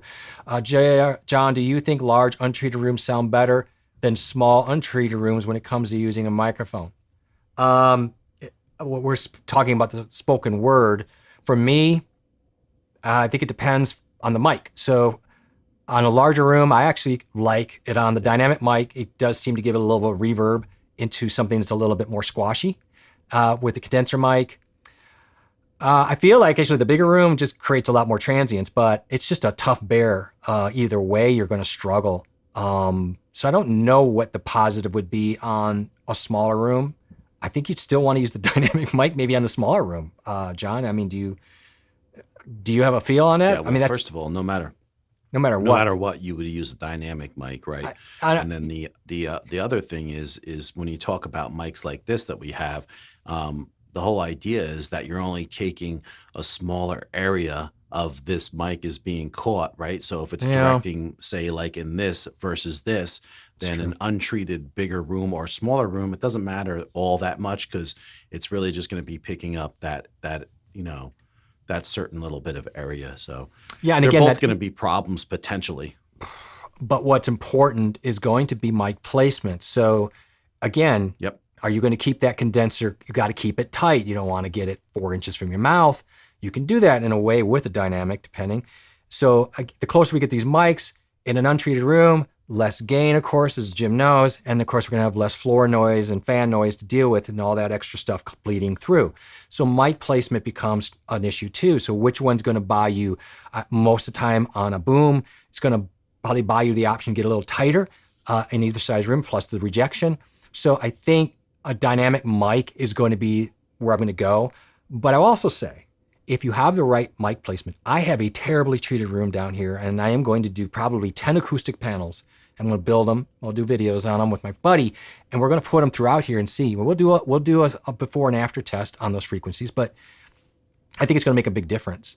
And I think with VST3s, the right mic placement, you can get away with a lot if you could get a little help if you're live streaming or in post-production with some decent plugins. I just think people lean too much on the plugins, too much. You can't go into EQ and just start messing around too deep on it. You start moving around too many 5-10 hertz on a flat line in an EQ, you've just ruined everything. It's just too much, and people just do that all the time, or they use too much compression. I've been guilty of it. So there are limits to everything, but I think that's what I would do. Mic placement, dynamic mic, any of those rooms, I'd start with that. I mean, it's the mic and the placement is the key right there. Yeah. See, my problem here is I don't whisper. I am a middle child who never was heard, so I think I ended up like just yelling all the time and look at me or something. I don't know what the deal was. John literally, when we started streaming, was like, whoa, what's, calm down. It's okay. Yeah, because I would like bleed his ears a little bit. You know, we were trying to dial in levels. There weren't clip guards on the Gold XLR, and so that was a thing. And so there was some playing around with that. And then I realized what was happening. For me, I have to go the other way, Rodrigo. I have to calm it down to get a better tone. But you're right, if you're whispering too much, and then you have to turn that mic up to catch that, you're going to end up with a lot of unnecessary room noise, right, Mike? Mike, John. So. Yeah, absolutely. Yes. I think this is true, by the way, Tom. You may be, I'm amazed at how many Pauls are in your group. It kind of drives me crazy, actually. Yes, it's Paul. I thought it was Paul too. I wanted to say it, but I thought it can't be. There's already like 15 Pauls. I'm like, he's just going to be thinking we don't know his name. So that's really funny. Yeah, I was drinking Saturday and crashed. Yeah, well, you know, that's what you're supposed to do on Saturday. So Jim says he's a loud talker. Welcome to the club. My name is Jeffrey, and I'm a loud talker. And we'll get this group going. Knots Landing. Yeah. That is so true. Remember that? That Knots Landing was on Thursday nights. I remember this. Oh, God, I'm old. Knots Landing. Somebody else, Jim threw out Knots Landing. And Flamingo Road. That's true. Who's that? Who was that? I feel like it was a spinoff of something. Maybe a spinoff of Falcon Crest or Knots Landing. No, Knots Landing. Knots Landing was a spinoff of Dallas. Who was that person? I never saw them. The person. I never saw them before. Oh, I feel bad. You're right. I ran right over old Boston. Boston, let's roll back. Let's talk. Boston Don. Boston MTB. Don. I'm going to assume, Boston Don, that you don't live in Dallas, okay? Or you do, and you took Boston with you. Let us know if you're from Boston. And first of all, thank you for stepping in and say hi to John and I. And thank you for reminding us about Knots Landing. How'd you find us? Great catch. How did you find us? Where you're from? Let us know where you're at. If you have a channel you want people to visit and support and help, you know, when this is over, please drop that into the comments. It will live on and we'll all find you. Very fun. Yeah, I know. I was thinking the same thing. I got to check my, not only soap opera knowledge, but nighttime soap opera. I remember back in the day, they had TV guides, so you could kind of get all caught up on everything. Oh, God, yeah. Oh, Steve's back, so apparently the toilet got fixed, so that's cool. That was fast. He probably made $150. He did. He's like, I can buy whatever you're selling right now. Ian says, have you experienced cam issues during your stream before, guys? I accidentally touched the webcam cable on my workspace. I can't put cam back. So what I did is leave the studio and go back. Okay. So did you follow that? She left the studio. Yeah. Okay. So I think what she's saying is if she was in StreamYard, I'm guessing. Oh, she went back into the stream. And came back in. Okay. Yeah. I thought the physical studio. I thought she had a breakdown and physically left the studio and said, I'm done. I can't with this anymore. And you be justified. And you did exactly what you should do, Ian. So not freak out, not get excited, right? So if you pull a plug out by accident, you're on StreamYard. It's not a big deal. You plug that back in. You can go in, pick your cam again, go right back in. So hey, that's great that you recovered that. Darlene is a friend of ours, lives right up the road. She's freezing along with me. Okay, I was waiting for you, Brian, to jump in on this. Put Vaseline on a clear filter. Beautiful. That's much smarter. If you're going to do it, a thin coat will do. So I'm not crazy, right? They did Vaseline for reals. I remember this. It adds a glow to lights. I've heard that, yeah. And no, you didn't. This is the first time you've ever heard of it. You can also shoot through pantyhose like the film. Really? Pantyhose? Have you ever heard of that? I did. I tried, remember I tried like 2 or 3 of those Pro Mist filters. I remember that. I did not fall in love with those. You didn't fall, yeah. Well, you should use pantyhose. No. Okay.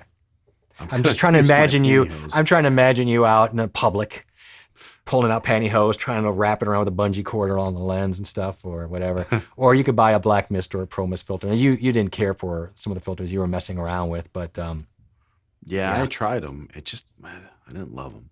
You're never late, Darlene. We're just glad to see you, and I hope you're well. It is a thing. Thanksgiving is literally 48 hours from now or sooner. I can't believe it. It's blowing my mind. And you know it's bad. I don't know about you, John, but I walk by the kitchen counter, and then you start seeing notes left out by your roommate, your wife roommate, to-do list. Oh, you you're do? like, oh, come on, and it's in a Sharpie, so it's really bold. And it starts with one innocent one. Then and then like 3 o'clock this afternoon, it's flipped over. Like, oh man, come on, man. Oh boy. I know, I'm really in trouble. Oh, the Fall Guy. I did. Wait, the Fall Guy was the Fall awesome, Guy, wasn't the Fall Guy Yeah. $6 Million Man guy? Now, who was the Fall Guy? I can't remember his name. That was him. Steve Austin. What was his name? It was married to Farrah Fawcett for a minute. Oh, yeah, I can't. Don from Lita. Dang it. Don from Lita. That's who Boston Don is. Don. That doesn't really help me. Because I can't. Don from Lita. I can't touch Don, the which avatar. I'm a visual person. Don, help us out, man. He's mountain bike stories. I think I do remember the mountain bike stories. Oh, absolutely. Yes, the mountain bike guy. So great to see Don, you, man. Oh my God, it's How been are you a doing? while. It has. How are you doing? Are you in Boston? MTV Are you Mountain? Oh, There we go. It's so great. There's a lot of Lita stuff going on right now, so it's great to see you hopping around. It's fun to see you. Thanks for stopping in. Oh my God. Did you watch Fantasy Island? Now that was on after Love Boat on Saturdays on ABC. Yeah. Just I watched every single episode. It was so weird though. I was eked out about Fantasy Island. I was always like a little like leery of it for some reason. One quick thing, just I wanted to tell Don. Don, after the stream, can you go back and just put a comment in after the stream? Not in these comments, but like on the video. So this way we can find your channel just in case, because this looks like a new avatar or something new. Yeah, I don't recognize that. So if you're able to find you, because I looked you up right now and I didn't find you, so I just want to know. Yeah, so we want to sub. We want everybody to jump over there and support. We always do that for each other. And so when this ends, the comments, just please drop that in there for us, and that would be a lot of fun to check out. Hey, look who we got. Miss Flips. Annie's in the house. Hello, Annie, smart thanks techies. For stopping in. I really John appreciate and Jeff. that. Yeah, it's always good to see Annie. Oh, now absolutely. She always brings nice positive. Annie's in Arizona, right? Arizona. Yep. Arizona. Yep. I gotta be honest with you. I really hope she has a guest house so you and I can get warm, because this is getting cold right about now. Wait a minute. Super busy, and I appreciate that she has time actually. Yes, to absolutely. Give us that, so appreciate that. Thanks for jumping in, saying hi. It does mean a lot to us, and we do know you're busy. You got a wonderful channel over there, by the way, so check that out. Jeff is so quiet. I can't imagine him yelling in these streams. Say what now, John? Got any thoughts about that? I don't think you're quiet at all. He doesn't. I'm telling you, he doesn't. Like we'll literally get off a stream. He's like, that was great. Could you maybe just? I never say that. You did. You'd be like, when you're really mad, you double shush me. You're like, you just need to learn how to. I'm like, these people think like I get off the stream and I critique you about how to do things. I don't say one like. It's a rarity that I ever do that. He does. He doesn't like anything I wear. He doesn't like my beard. It's rough being me. I'm not gonna lie to you. No, John's a love. I'm just kidding, of course. Actually, what he does is he blows me kisses after that. He's like, "Oh, you did a great show." Right? Oh, Lee Majors. Yes. Thank you. I don't know why that was just like driving me crazy. Lee Majors. Yes. No, you didn't confuse it. John got it. Fall Guy. I took it really literally. The Fall Guy was a stuntman thing, right? It was a stuntman show, right? Yes. Okay. Yep. I was thinking I the love stuntman. that I was show. thinking of the Burt Reynolds movie. There was a Burt Reynolds movie where he was a stuntman. Oh yeah, And that for was some reason- Hooper. My God, you remembered that? That was a quick catch. You're not a movie guy. I can't believe That it. was a great. You said last week, I'll never talk movies again, and here you are. You're like Hooper, right out of air. Oh, that's my time frame. Yeah, that's my. I don't know It is. anything new. It's in your wheelhouse. The new stuff is the one. Yeah, I know. Yeah. Well, we could do that. Right. You know, Just make me with the spit Vas, right. I know. With the Vaseline, we could draw some lipstick on your lens, and you could just get right in there. Make sure that all happens. That's the Paul says, "Hey, Annie. Yeah. Okay. I'm gonna catch up. Hang on, boys and girls. Yeah. Freak out. Yeah, the freak. So Lee Majors, who got that? Jim, you were really on it, man. Yeah, Heather Thomas Tommy was did. also. That's a good catch too. Heather Yeah. Thomas, Lee Majors, Tommy got in there too. I'll give Tommy some little credit. So he's in Massachusetts. All right. Well, Yeah, your team's doing okay. Look at this. I just bought Yeah, she KZ bought them. Pro X earphone, but I rarely use it cause I heard a loud, unnecessary sound, even when I turn off the fan inside my room. Like a one-off sound or a constant sound. Do you follow that? Like a pop or what's happening there? No. That's not normal. I don't know. You have to. I don't know. I think Maybe she's got him full blast. I don't know. what's happening in there. Yeah. That could be a couple things. When I turn off the fan in some, can you elaborate on that? Because I'm actually very interested in that. He doesn't have anything up, but when you do, let us know. Or if you want us to hedge bets, still put it in there. Still run over there and subscribe and get you Yeah, rolling. but you're gonna. You're gonna, yeah. Yep. So please do it. No, I'm not even asking. Just do it. Yeah, please do. What should I do? If you have a solution, please. Are you speaking about the KZs? Because now I'm lost. So just round back, finish that out for us, and we'll answer that for you. I'm not sure if that was about that or the studio problem with the StreamYard, and I just want to make sure which one that was. Look who, Chris, you may already left, but just wanted to stop by and wish you guys a Hey, Chris. happy Thanksgiving. Thank you, Oh, Chris. thank you. That's very nice, and thank to you. you Merry and your Thanksgiving to you and your family. And we were friends, Ian. What? I know exactly. We were friends. I just, you know what? Forget it. Just suffer with the Ion. Just suffer with the KZs. No, let us know about the KZs, seriously, or if that was a different question. Yeah, I'm not really quiet. No, I wasn't very think quiet on it's the set. KZs. Yeah, I think so too. What's up, John and Jeff? We got another Paul. Hey, what's going on, Paul? You got There's the like Paul Pauls too. everywhere. Paul, how you doing, Philly? Old Philly Picker. What's new? What's going new? What's new That's in my Philly? middle name too. So Picker. Paul. Okay. Picker. Yeah. My middle name's Picker. Yeah. Jim's really going to show off. He's flexing the Lee Majors in the Big Valley. That was way before my time. I barely remember Bonanza, but I Yeah. remember my grandmother always had like Bonanza on. What was the other one? The rifle guy, Rifleman, or it was on for like 20 years. I can't remember what it was. Yes, John resists the transition into the official llama for a long time. He did resist, but you notice he's got his Thanksgiving turkeys up there, so he has no problem with those little critters, those little things. But I guess because he eats them, it's okay. It's fine. It's fine. Static. Static. Hanging with the turkeys. So that static, it could be, I guess, do us a favor and try that on a different, like any kind of radio or any other input to make sure it's not coming. Exactly. It could be your input.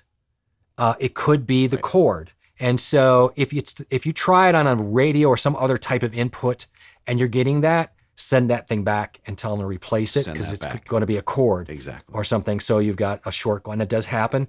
If you plug it into something else and you're getting a clean burn, then we have to figure that out. Then it's going to be maybe something to do with the interface or wherever you're plugging into. I'm going to guess that if you plug this into something else, it's going to have static. That's just depends because I don't know what kind of static. Just been my experience that that's usually the way that grows. It's crawling insect sound, I guess. Yeah, that doesn't sound good. So try, if you haven't, plug it into a laptop, play some sound or YouTube through it, something else, and let us know if you're getting that. Yes, it was for the KZs. Got it. I can't wait till Friday. You know what? You're probably saying that because, Thanksgiving is a kind of a long haul, but John and I are going to be on Friday around 11 a.m. Eastern time doing our Black Friday blowout. Yeah. So come and see us, guys. Let's all talk about what we're going to buy with your guys' money. Yeah, it's going to be either 11 or 12 on Friday, a.m. Eastern time, 11 or 12. I'll put up a thumbnail by tomorrow night.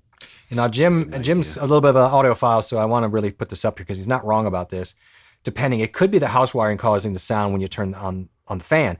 So if he's right, and I'm not putting two and two together, if it's the fan, then it's probably more than likely he's right. You've got some kind of runaway electricity going on there. And Jim, what can we use? Because I know we use some, what do they use? The guitar guys use it to kill electrical feedback. I'm trying to remember the name of it. Help me out. Jim, I know you know, some of you guitar players. I'll think of it, but there is a plug that you can use to kill that.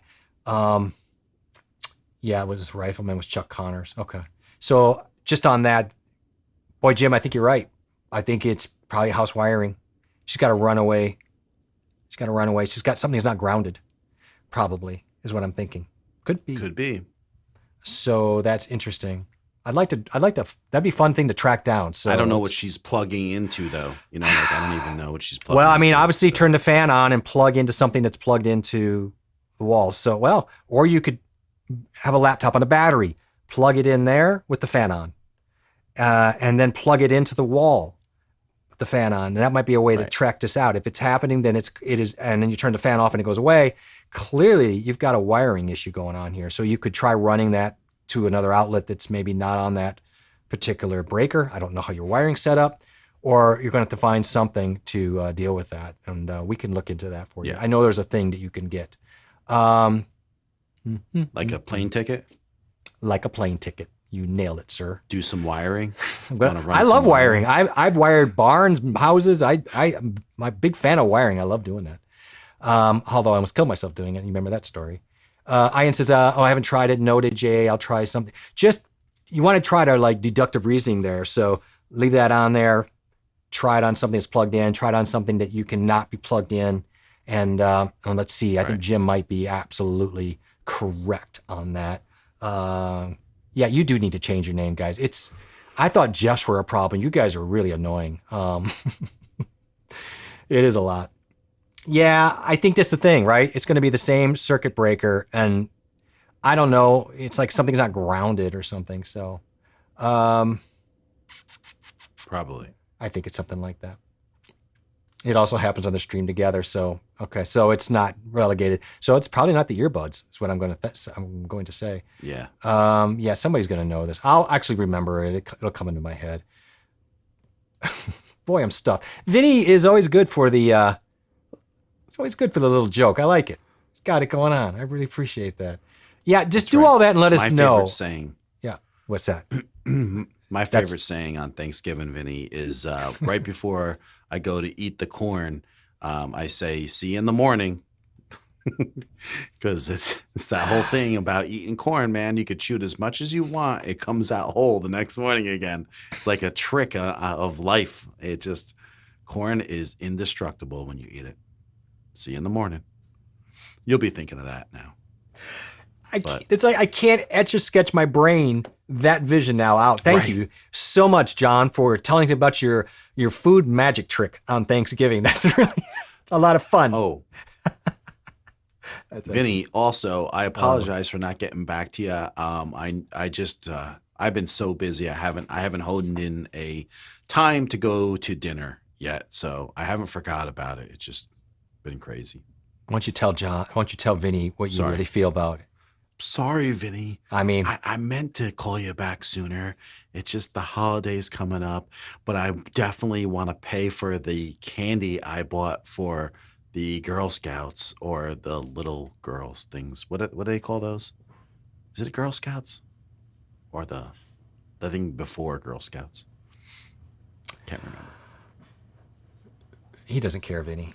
He's actually, I don't think he cares. He can't even remember what are they like the little yellow jackets or something? Or I don't know what you call there's the Girl Scouts, and it's like there's the Boy Scouts and then Weebelows, something. Whoa. What? Are you mad? So yes, it's always nice to be able to separate if you have the ability to separate all your wiring out. I go through when I bought this house and I started isolating things because there was some bad, for our newer house, it still had some bad wiring. Turned off the fan actually. Yeah, you got to get that figured out. That's not going to work out. I play the guitar, but I could never get rid of those noise entirely. House wiring issues. A guitar is really going to bring it out depending on your amp. That's always the issue we get in clubs is the wiring is so bad all the time. And then the guy's like, I got to drop in and they got to deal with that constantly. And they don't like that because it hampers the amp. So yeah, it's always an issue. I'm catching up. Hang on. Especially people who use those power line adapters for the internet. Have you used those ever to test that out? I remember years ago, I was like, I should try one of those out, but I never did. I bet they can absolutely send signals all over the place in your wiring. You know what they are, right? Those things you plug in the wall in your electrical outlet, and then you can make them into an internet. You can use your house wiring as like internet or wiring, because that's what wiring is. It's all it is. But it's absolutely, I don't think it's ideal for your house wiring if you have information running through. I don't like that idea of it at all. Ian says, off topic, what's with turkey during Thanksgiving? So I think this might be a cultural question. Did I say Ina? I think it should be lasagna. I agree. Really? Lasagna? Yeah, I'll take lasagna over turkey any single day. I beg. And what's great is my sister-in-law one year, she actually made it for, I think, Christmas because I had asked, and so she did it as a surprise, and she makes really, really good lasagna, and so everybody cooks really well in my wife's family. So I have to say, my issue too with that is I never feel good after eating turkey. I mean, there's a whole getting tired thing, but I think it's all of it's so rich for me. I always have a hard time with Thanksgiving as much. I do love the food, but it's just so my body's not used to it, and then I eat it, and I'm like just trash for days. Oh, forget about it. I mean, it's like, you know what? I don't even have a family after that. That's why I stopped overeating on Thanksgiving, because I just feel like I got hit by a train. I do the same thing. Jim, thank you for this. This is something I run into so much is dimmer switches.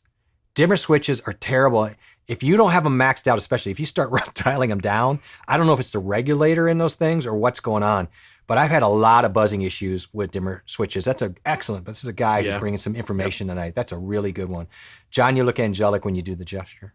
When you're doing the little big gesture. I know. You should have got on your knees and really give Vinny a treat. That would have been brownies. She's a Midwest girl. She knows. The girls, it's brownies. Right. Yes. See you in the morning. You guys are acting like you even know. Oh, no. See you in the morning. That's funny. Exactly. You'll be thinking it now. No, I said that. No, I won't. I won't see you in the morning. We will not be in the same house. Thanks for the little corn niblet, John. Yeah. It's just a visual now that I didn't really need all that. It's going to happen. You'll be looking. No, it's not really a safe. No, because now I'm not going to eat any corn if there is any. You're right. It's not really a safety issue. It's an annoyance, though. It's just all it is. Brownies, Jim got it too.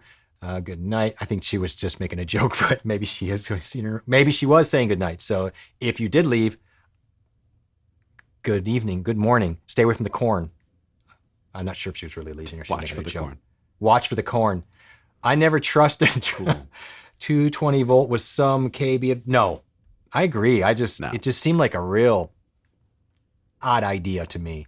No, it is low voltage wiring, so it's 22 and to 24 gauge. That's so small. Paul, it is a board to 26 actually. It is, but when you put in that little internet, when you're trying to spit out little bytes of data, it's just, I don't get it. I understand it's a wire. It should work in theory, but I just feel like you're having all sorts of package issues and weird stuff going on. And I never really heard anybody say it worked great. But I could be wrong. Turkey is a boring meat. I have to agree. I think it's more boring than chicken. And they always try to put all the stuff with it. You got to have, everything. That's why you got to have the stuffing, right stuffing and cranberry and the gravy. And sweet potatoes. The gravy is key.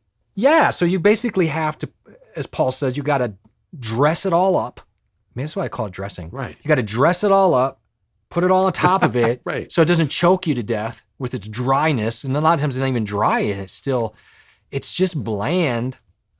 And for you turkey lovers out there, I apologize. It's not that I hate it, but it is, to me, it's like, but look, when this all started, that's what they had. If they'd had lasagnas, John, Lasagnas would have been the Thanksgiving meal. It didn't happen, but we can always change it. I think so. We can always change it. And we have changed Lasagna it. was But so I'm not much doing better. fish. Don't give me the fish thing. I'd rather do lasagna any day. I love lasagna. Oh God. All right, I'm not even gonna read it. All right, I'll read it. Was painting today, got cold, so I put on another coat on. Okay.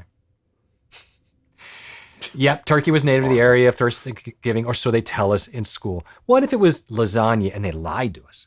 What if there were a bunch of Italians getting along with some local Indians and they actually ate lasagna, but some idiot wrote down turkey, and that's what we're dealing with now? That's just every wife would love John choosing lasagna over turkeys. I don't know if that's true or not. I don't know. I don't know. My wife, she's like, she wants to stay like, on point with it, right? Because Thanksgiving is about the turkey, and I don't think she'll, she's not cooking. We're going to her parents, but it's just like, it's going to be turkey probably. It's big turkey. Big turkey companies are doing it. No, I think a lot of people don't like it. I imagine over time, this is going to be something in the next few generations that is really going to move into Chinese. I don't know. I think I'm good with the tradition for as long as there's a really good sides that can dress it up, as you guys say. But without that, I'm not. Right. The only thing I would say about turkey, I don't mind it with mayonnaise, some good bread, a few days, like a couple days of cold sandwiches. If you have really good sandwiches and they're really good sides for those great, they do make good turkey sandwiches for a couple days. But after about the third day, I'm starting to gobble and I can't eat any more of this stuff. So not going to happen. Pork hams. Absolutely. What is this? Leconmanac are popular here in the Philippines. I'm not pronouncing that right. I have no idea what it is. Can you tell us what that is? Because I don't know what that is. Love is watching it live, even though Probably the content is a bit baffling, except the food and the llama bits. Exactly. Yeah, you're like, oh, you guys were hitting all over the audio, the little editor controller. You weren't here, I don't think, for that. And then they're like, oh, you're talking about llamas and food. I'm with you. Yeah, we kind of sidetracked, but we got 10 minutes left, so we're just gonna let this weed out a little bit. Well, okay, Darlene, you love the turkey. It's fine. Here we go. Right. So the dimmer switches are, oh, Jim, you're just way over my head. Can you pronounce that? No. Potentiometer. Potentiometer? I want to say potentious. I'm going to by passing current through a variable resistant. Okay. I don't know what that means. But thank you for making me feel absolutely dumb. Yeah. Yeah, this is true. Tommy's always on it. I'm sure there's some turkey organization that lobbies Washington to tell us to eat. I'm sure there is, actually. They do the whole turkey thing, the president and the Rose Garden every year. And I think it is big turkey, like Paul says. I'm sure there's something to it. I don't know that there's it's a roasted chicken. Ooh, that sounds good. Roasted chicken, I think, would be better than turkey. That sounds fine. I'm pretty sure we started out with lasagna, but the turkey lobby swayed. Yeah. Okay, so apparently everybody's on the conspiracy of the lobby of the turkey. Have you ever done Chinese for a holiday? You kind of see it in the movies here and there. I like Chinese. If you have good Chinese, have you ever done it? I think I did go to a high-end Chinese restaurant one year for Christmas. Did you? It was literally 20 years ago though. So it was probably the year or two before I met my wife, maybe 99. I remember going with some friends and we went to one of the higher end Chinese places that's actually close to where I live now, and had Christmas, lunch there. Yep. I think it's worth doing I think sometimes you need a break. I think it's good sometimes to skip a family one year or skip all family and just go to a cabin and just hang out with your fam. Sometimes you just need to change it up. When we went, I remember saying, this reminds me of Christmas Story when they went to the Chinese, for a place because she burnt the bird in the oven or something. Did they sing to you when they brought the goose out, like in the Christmas Story? Yeah. See, he knows that movie. I love that movie. It's on too much now. I wish they would stop doing that. It's on too much. They didn't sing. They did sing. Not your guys. Not you, the people who. They did on the movie. You're gonna poke your eye out, kid. You're gonna shoot your eye out, kid. Some of the best lines. It was such a great, because there was so much of that. Do you think that guy swore? You should have met my dad. My dad he was a swearer. Oh my goodness. So should we tell like Ian really what it's all about? It's that whole thought of, when people from Europe came over and they tried to, make amends with the Indians. And so they would sit down, they had turkey for dinner. And after we killed almost all the Indians with blankets, we still think that we're just nice American people. So they were pilgrims, and they, there were some local issues because we were taking over some land, I guess. And people get a little nervous when you do that. And so they had a little bit of a treaty, and things were tense, but then they got together at the table, the Indians and the pilgrims, and they had a feast, as they call it, and turkey was a big part of that. And then they had the airing of the grievances. No, that's Seinfeld. And the rest is history. And I'm sure with smallpox. Yeah, here's a blanket. Yeah, things went south, and then it got dark, and that's unfortunate. Yeah. Vinny, yeah, you can read that one. That's a good one. Oh, yeah. If the first Thanksgiving turkey heard about switching to lasagna, right. That's good. I don't know where he finds this. He's just making these up on the fly. All right, we got a couple more here. I'm not going to pronounce this right. I hate this word. Potentiometer. I don't know. Potentiometer is the same as. It's just the control of the power that's going through on a speaker to raise or lower the sound pressure level by SPL of a tweeter using a passive. Yeah. So that's going to be a lot of new language for people. It's 60 watts. 60-watt lights or whatever, and then you're not using the full power. So I do prefer the dark meat if you're going to go that way. If we're just eating it out, but for sandwiches, I don't mind the other. But I'd probably end up putting like 10 ounces of mayonnaise. So I don't know. Yeah. So we fed them turkey, put them to sleep, and we murdered the rest. Well, that's an uplifting story, Tommy. But it's sadly probably more true than we want to. It's just true. Yeah, give me back my land. It's true. Yeah. Oh my God, it was a sad day, and I don't know that turkey's going to make up for it, but we're just going to do the best we can and get Happy through it Thanksgiving. Yeah, Happy Thanksgiving makes up for everything.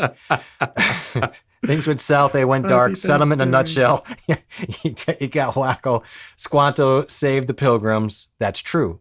And then that's when we started seeing sightings of Bigfoot. That came about, and then it just got weird and UFOs, and then it went nuts. So.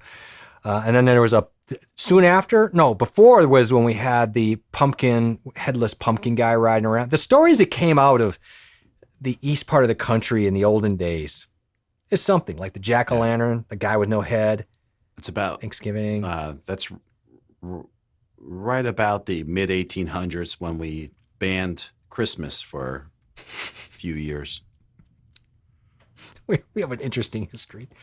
Yeah, it felt like a nosebleed. I'm not going to lie. Sense. Yeah, it does make sense. It does make sense. We got into all sorts of fun stuff. So we're not doing Thursday. We're going to wrap her up here in a second.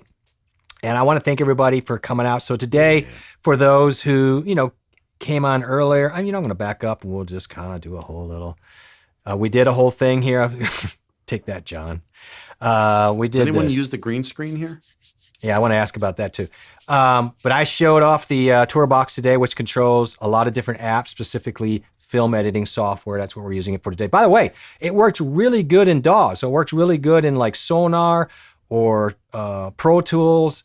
It works good in a lot of audio set software as well. These type of wheel-driven editors. So don't be shy on that as well. And to your question, so John, it is true. John is using a green screen.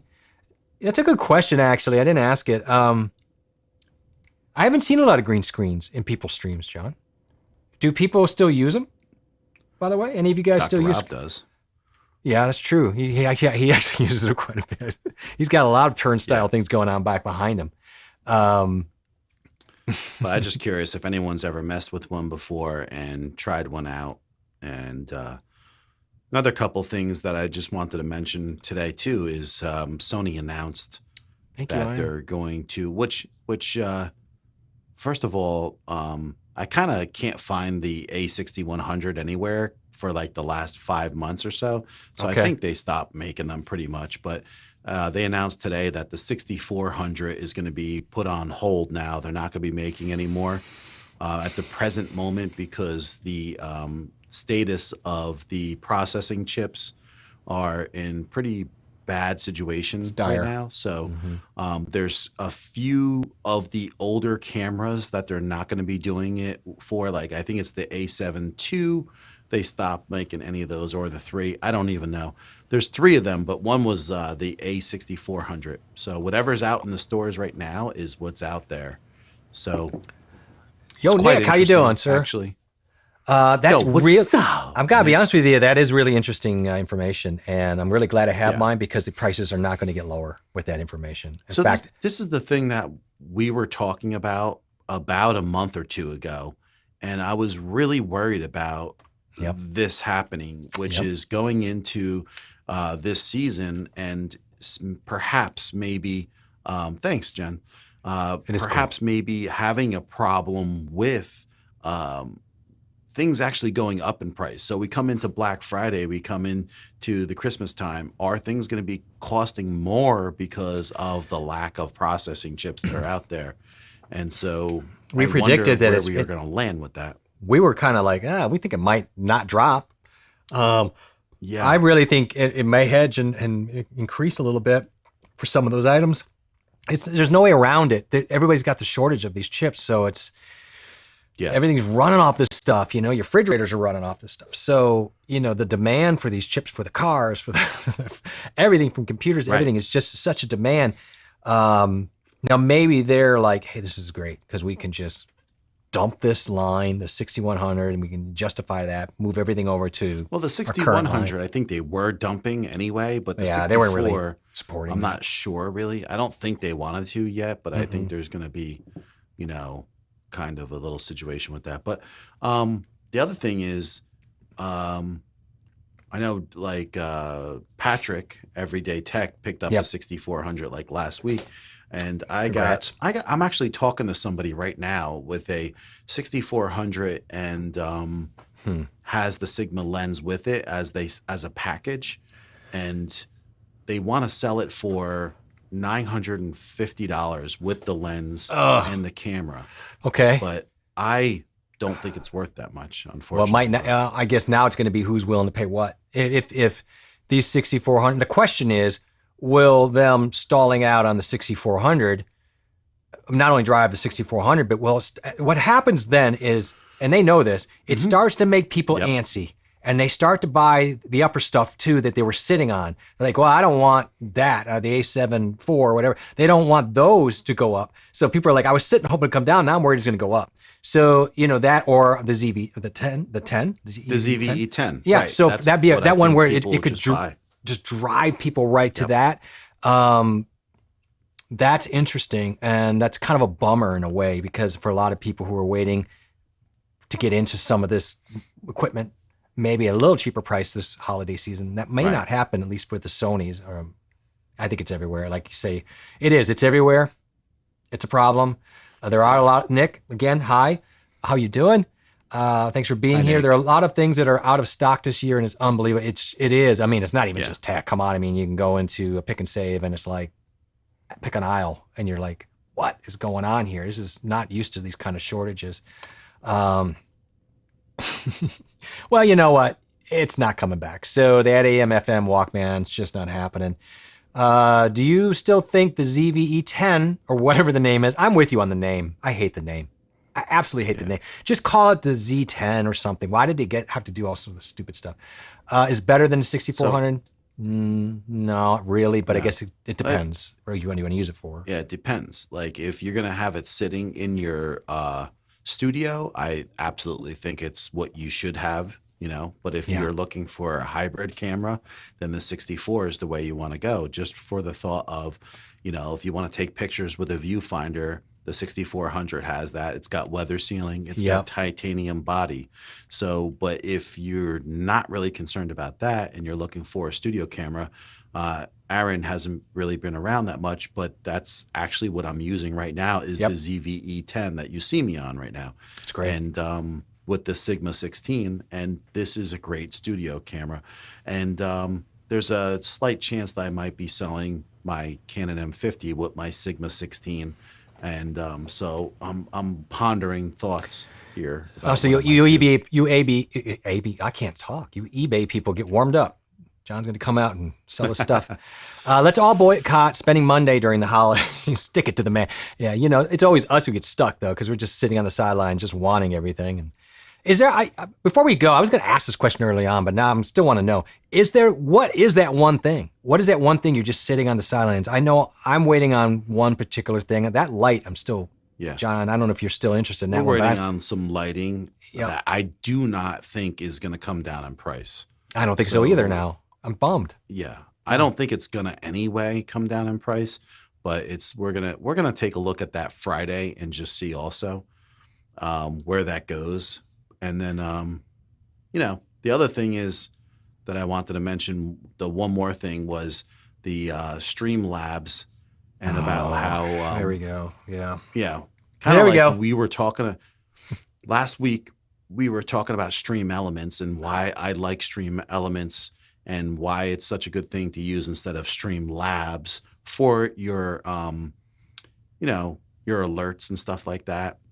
It's much better anyway, but Streamlabs got caught in a little scandal, I would say, where they were copying pretty much word for word the something advertised by what? The Lighthouse. Live stream or something? It's Lighthouse. It's Lighthouse. Lighthouse or Live House? I'm pretty sure it's Lighthouse. Was it? I'm pretty sure it's Lighthouse. Yeah. So they basically forked over, or just you can fork over websites. A Lightstream. So I talk like I know. And what they did is they forked that website, they copied it over, content and all, copyright and all, and they put it up as theirs. And they've been doing this stuff. And I mean, really, they've been doing it with OBS, if you're being honest with you. I had to laugh that even Heller didn't know really till recently that Streamlabs OBS and OBS themselves were not partnershiped. That was a big deal for him to admit that was, I'm like, that is interesting. But it is true. They're not partnered. They just took the free source code, slapped their deal on it, and then went with it. But the problem is they keep telling, they're doing that to obfuscate and steal SEO from OBS, who did all the work, because now they have that OBS in there. You know what I mean? So they keep doing this. I think Streamlabs is just scum. They've been doing this for a long time. It irritates me. And this is why, Jeff, like when we were talking about the Stream Elements and about the alert boxes, someone asked me, well, how much does this cost? And I was like, this is free. And so now that because I use Stream Elements, I didn't realize this, that Streamlabs, they have things that they have for their alert boxes that adds money onto it. And people are paying monthly for like $5 a month. There's no point for these alerts that you don't even need to be paying for. And so let's add one more. Yeah. The resource that Streamlabs, I pulled it up when I first started this because I didn't know. And so I pulled up Slob, the Streamlabs OBS. That's what they call it, yeah. They call it Slobs. And the CPU usage of that compared to the regular OBS is night and day. It will absolutely chew apart your CPU. So that's another reason not to use that garbage. And then I just wanted to show people the advertisement to show you exactly what it looks like. Can you, if you put me up absolutely big, I'll show you what they copied almost like I'll move this. Exactly word for word here. Look at how, and so they level up your console streams, and it's like level up your Xbox and PlayStation streams. And so it's like they're stealing the three looks. How does it work? Cloud capture console streams, cloud capture console streams. I mean, it is John, like we are being sponsored. Layout. We're being sponsored by Streamlabs tonight, apparently. So that's cool. But it's just look these at that. Are the reasons. This is the reason why I try to tell people of why I use Stream Elements and why I'm a fan of Stream Elements and not Streamlabs. So. Just want to let people. There's more than a few reasons to stay away from them. I just want to answer this question, Aaron. I got it actually that I bought on Amazon when I bought this A6400. Just so you know,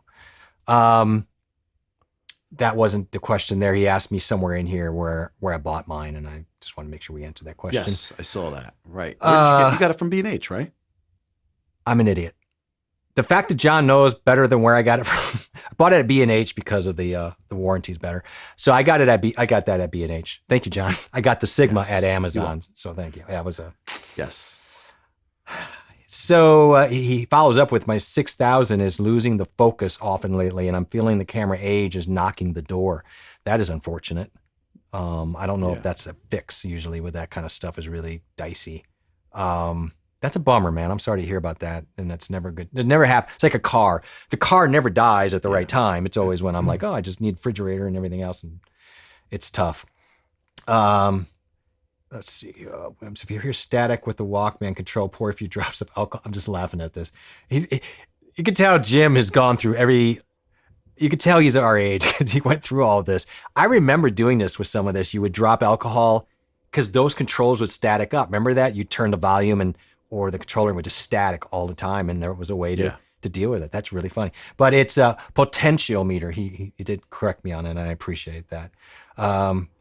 Give that a shot. Seriously, he's down serious. John, if you can let us know, where did J.A. get the T-shirt he's wearing tonight?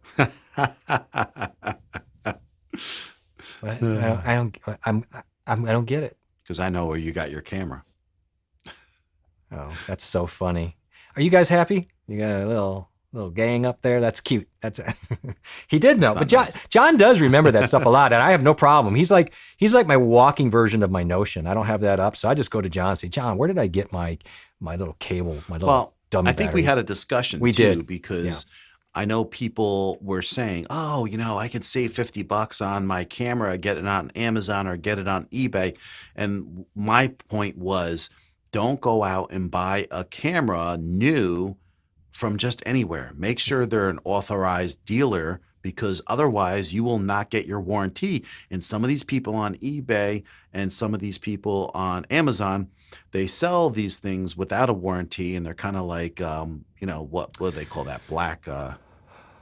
They could be versions from another country for that. Oh, matter. yeah. But the whole point is you might not have a warranty on it. And so stick with an authorized dealer if you're looking to buy new. You know what I mean? I've bought used stuff and I have not had a problem either. It's just, you guys know, same scenario is just like if you see signs of people being a little flaky, don't follow through. The problem I love Amazon, and we saw it with the Stream Deck. The problem is they do not really call out the third party people good enough. I think they need to make that a little bit more obvious for third party. So with B&H, it's B&H. Okay, so when you buy from B&H, you're getting it from B&H. They're authorized. Right. Where at Amazon, it's too easy, apparently, because that happened with Stream Deck like 2 or 3 times right in a row from the same people, just kept setting up the account and going. I'm like, how is Amazon not preventing this? But it's too easy, I think. You can go to Canon and they give you a whole list of who's authorized dealers. And so you could just look up names too of these businesses. But it's just an easy way is to cover your butt on something when it's new like that. That's all. I mean, because it's a brand new camera. If you have a little trouble with it, that's the last thing you want to do is fight that battle. Yeah. So I would definitely go for an authorized dealer for that matter. Love it. I know you didn't get your brick. Deck never you didn't even get your brick.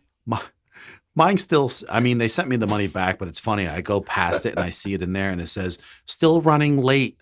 It's like it's being shipped. Still. Just hang on, John. It's coming. It's in the mail. Like that with the check. It's always funny. I know, man. I would have loved, what did they say? It was like $100 or some, $120 or something for the 32 key. And we were all this can't be real, but let's just take a shot. And I immediately canceled mine. I'm like, I'm not dealing with it, but you let it ride, which was safe because Amazon was going to cover it. But it would have been great if you'd gotten one though for that kind of money. But I just knew it wasn't going to happen. I do remember the tuner cleaner, by the way. I do miss Radio Shack. That was always a nice get when you needed something a little bit unusual for the electrical projects. Great. Wasn't it? I just love it. I mean, Amazon can kind of make it depending where you live. I mean, some places do same day, but I mean, the next day stuff now kind of works depending. but it's nice to go in and play and match around. Sometimes you have to kind of take your thing in there and kind of, see if things are fitting or it's right, and you talk to somebody. Although I always say, Radio Shack didn't have the smartest guys on electronics ever in there. They're usually high school kids, and it's not as like in tune as Radio Shack, but the Micro Center is pretty impressive. Yeah, that's true. Yeah, Micro Center's cool. Well-rounded. But it's not everywhere. I am still seeing. No, it's not everywhere, but it's got a pretty good amount of them. But the thing that I am so super impressed on what I paid for my wife's Legion 5 Lenovo gaming PC still, like for what she got and the price, it's hundreds of dollars less, like $500. Now I bought mine like a year before you or more. But I beat the crap. I have so much going on this laptop. It's like tonight I got 3 monitors and 8 million apps open, including like Davinci, which is not a small app when you start messing around, Tourbox, all this vMix, which is, you start pounding on it. And I looked at it, I'm like, God, I'm not really touching the resources on here. I'm really shocked at how well it eats it up. Powerful PC. It's a powerful PC. And I've been checking my internet tonight and it's not changed. So I was vMix with the booster thing I had going on, John. I'm pretty certain that was the issue. So we found out that my internet problem. Right. You didn't have one glitch. That's great. Yeah. So on that particular laptop we're talking about, Lenovo has their own little deal, app on there, and you can use what's called a network booster for gamers or other type of heavy duty apps. I was a gamer. So I thought, you know what I'll do? vMix is big. I'll just make vMix a boosted network user, meaning it has priority. Mm-hmm. Well, that did that. I forgot about it. And all my other stuff, including Chrome, would always show 5 megabytes of download speed instead of 460. And everything always was fine, but it looks like we turned that off and we may have solved the problem after buying a router and crying over and over and over for months. So that's cool, I guess. Hopefully that will hang on. Let's finish these out. About your shirt. There's a question about your shirt. No, it isn't our business. If you're going to wear it in public, we have the right to know. That's not it. No, that's the shirt for you're wearing. Just calm down. This is the one I wanted. John's shirt is very shiny, like it's made from little silkworms on a farm, working like a quilting bee. He wrote this. Or synthetic fiber. John, we need to know. Is this silk or is it... No. Well, you were private. It's really funny. Take care. Gotta go, Rodrigo's 1 a.m. there. We're going in a minute too. Thank you so much. Yeah, we got to talk about your shirts more often before we get on. Make that. I am into durable apparel. I know a lot of old school hiking boots. Hey, Mr. Doma. Where is Doma? There he is. I saw the avatar and I was my eyeballs are going wonky. Sir, how you doing, sir? We're going to be finishing up, but you know what? I'm glad we stayed on for a minute to catch you. How's school going? How's school going? What's your favorite game of choice these days? Let me know. I'm curious what you're playing. What is the new one that came out? Battlefield. The new Battlefield game came out. That's a big one. I was curious if you got into that. It's pretty intensive. It's very intense. It's very, very interesting. I'm not going to play it, but it looks good. No, it's intensive even on like the PC. It's a heavy game. All those things. Yeah. All those games are so heavy. I mean, we make fun of the game Sea of Thieves. It's an amazing game. And the water, people are just amazed at the water in there. It's all water because you're on the seas. It's incredible. It looks like you're literally on seas. It's beautiful.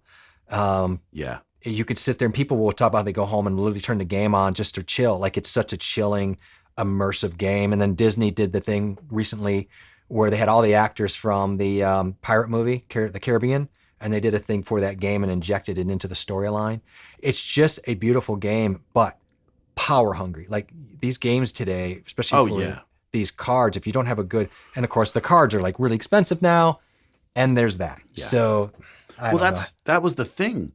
First of all, if you're going to have those games, like you got to have a minimum of an RTX 2060. Minimum. But the thing that's really awesome is like the 3060 by itself, I think is selling for like $600-700. Yeah, that's about right.